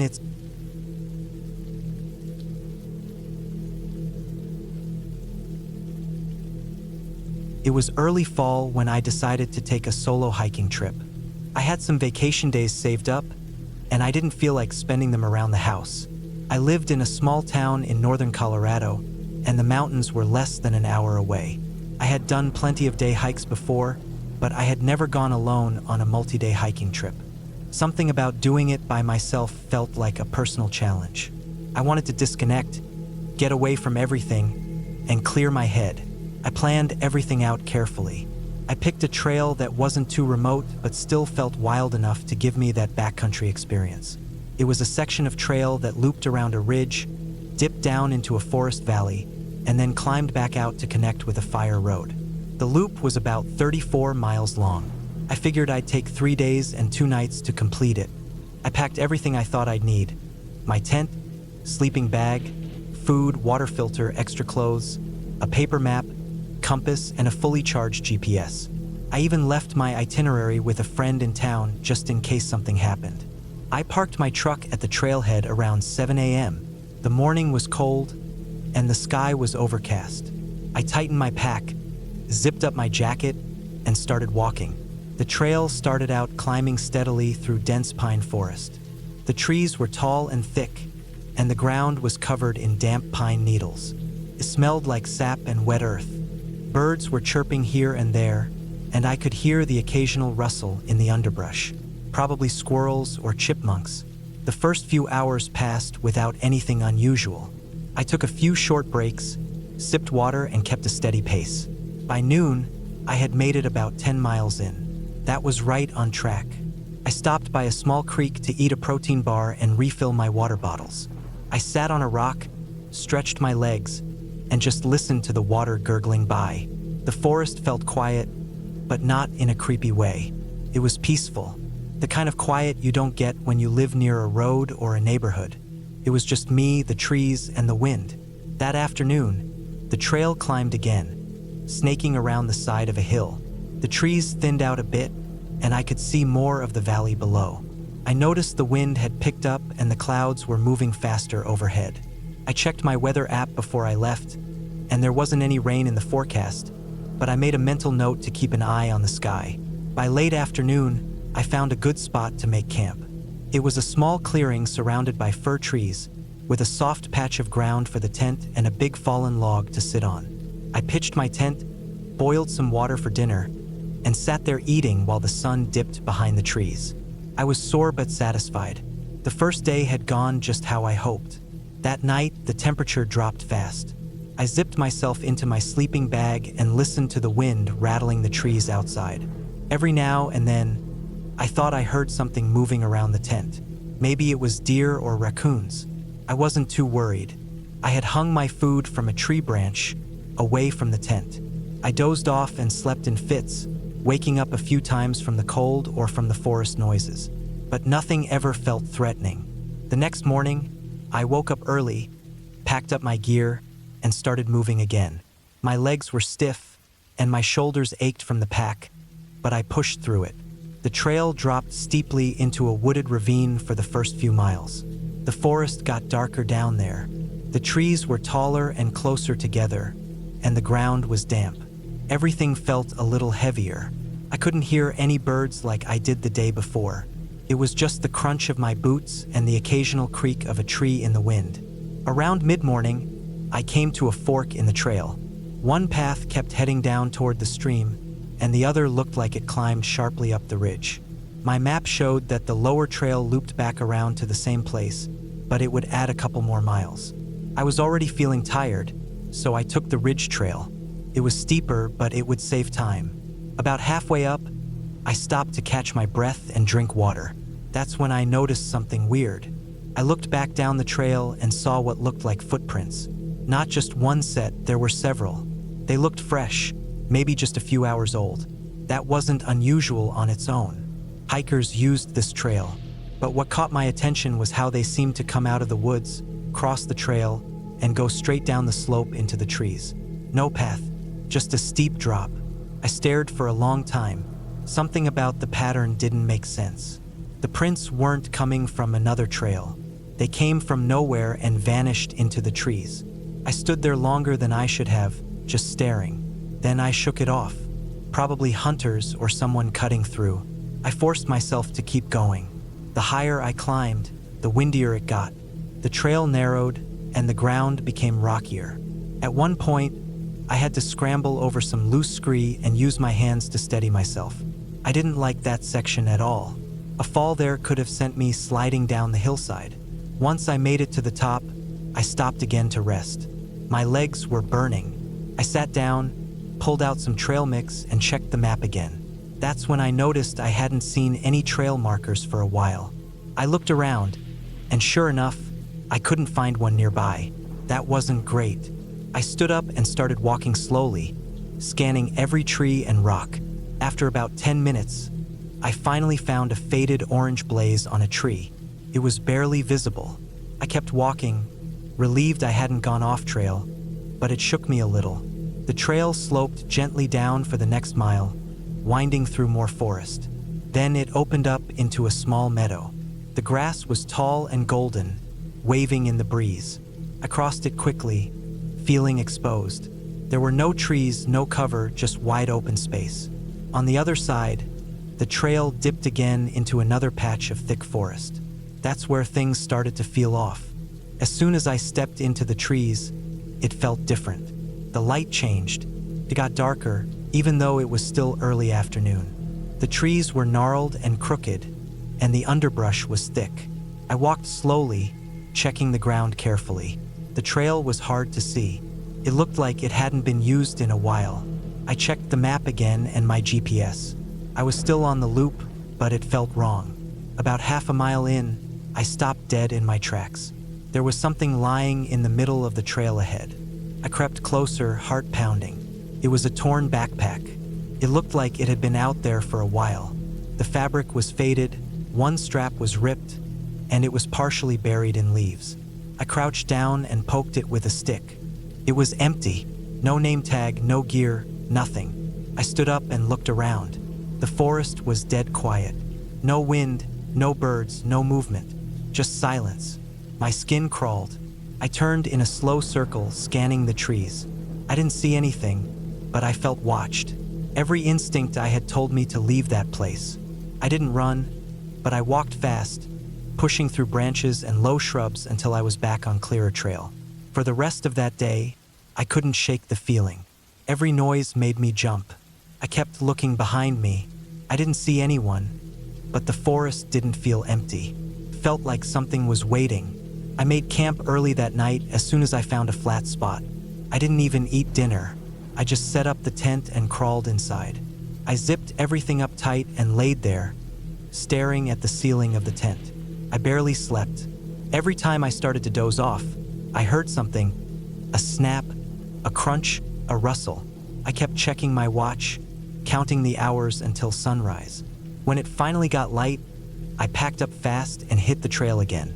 My legs were sore and heavy, and my feet hurt, but I just wanted out. I had about 12 miles to go.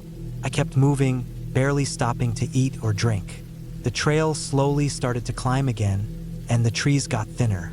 I saw more signs of other hikers, boot prints, a discarded energy bar wrapper. That made me feel better. Around noon, I hit the fire road. It was wide and gravel covered, and I knew it led back to the trailhead. I started to relax a little. I still had about 5 miles left, but the hard part was over. I walked steadily, just focused on getting back to my truck. That's when I saw him, a man, standing just off the side of the road, near the tree line. He wasn't moving, just standing there watching me. He wore a dark jacket and a baseball cap. I slowed down, trying to act casual. He didn't wave or say anything. He just stared. I walked faster. I didn't look back. My heart was pounding. After a few minutes, I glanced over my shoulder.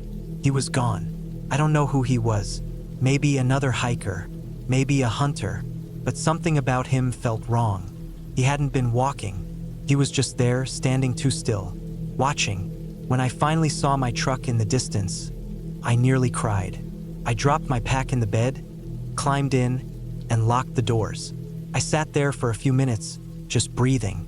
Then I started the engine and drove straight home. I didn't report anything. What could I say? A weird feeling, an old backpack.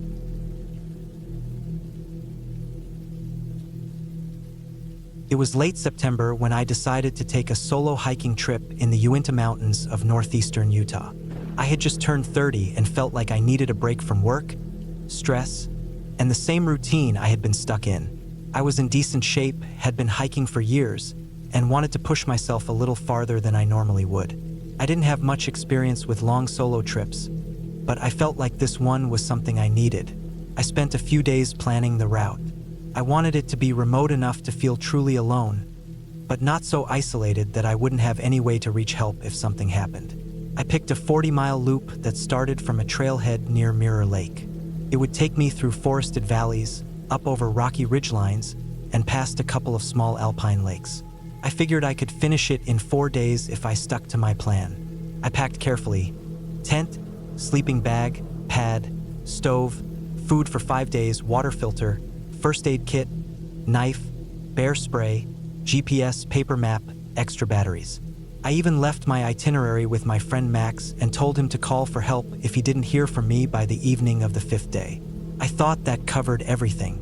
I arrived at the trailhead early in the morning, before the sun had fully come up. The air was cold and sharp, and frost clung to the edges of the grass near the parking lot. I locked up my car, hoisted my pack, and started walking. The first day went smoothly. I followed a well-marked trail through dense pine forest, stopping occasionally to drink water or take in the view. A few miles in, I passed a couple going the other direction. We nodded and they kept walking. That was the last time I saw another person. By early afternoon, I had made it to a small lake tucked in a basin. I set up camp on a flat patch of ground about 50 yards from the shore, surrounded by short trees and big boulders. The water was still and mirrored the sky. I boiled water for dinner, ate, and watched the light fade.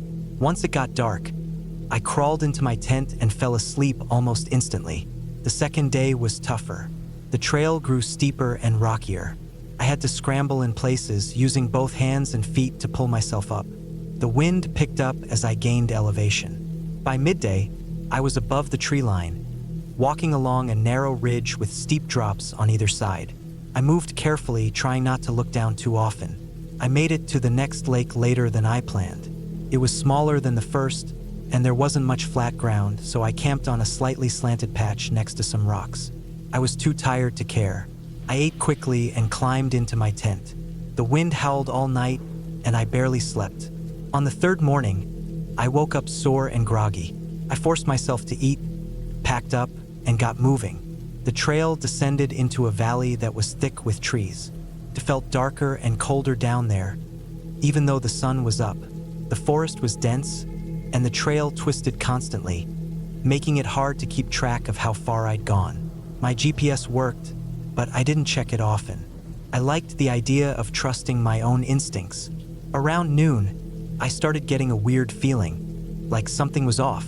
It wasn't fear exactly, more like unease. I couldn't hear any birds. I kept walking, but I felt like something was behind me. I looked back more than once, but there was nothing, just trees. I told myself it was just my imagination, probably from being alone for so long. I found a clearing and stopped for lunch. I sat on a rock and ate a protein bar while looking over my map. The route curved northward after this, climbing up another ridge before circling back toward the trailhead. I figured I had maybe 16 miles left total. I could finish it if I kept a good pace. As I packed up to leave, I heard a branch snap behind me. I froze. My heart started pounding. I turned around slowly, eyes scanning the trees. Nothing. I waited a few seconds, trying to stay still and listen, but there was no other sound. I tried to shake it off and started hiking again. About 2 miles later, I noticed something odd on the trail. There were boot prints. They looked fresh. I stopped and looked closely. They were heading in the same direction as me. The tread was different from mine, and the spacing suggested a longer stride. I hadn't seen anyone all day, and this was a remote trail. It was possible someone had come through that morning, but it seemed strange. I kept going, but the feeling of being watched got stronger. I started looking over my shoulder more often. The trees felt closer somehow, like the forest was pressing in. I tried to focus on my steps, on the rhythm of walking, but every little sound made me stop and listen. Around 4 p.m., I found a spot to camp. It was a little earlier than I planned, but I was mentally drained. The site was in a small clearing near a stream. I set up quickly, ate, and tried to relax. I sat on a log, watching the trees and listening. Nothing unusual happened. It got cold fast, and I got into my sleeping bag early. That night, I kept waking up. I thought I heard something moving outside the tent. I stayed still and listened. It sounded like footsteps, but when I unzipped the tent and looked around with my headlamp, I didn't see anything. I told myself it was probably an animal, maybe a deer. I barely slept. When morning came, I packed up fast and got back on the trail. I wanted to be done. The sooner I got back to my car, the better.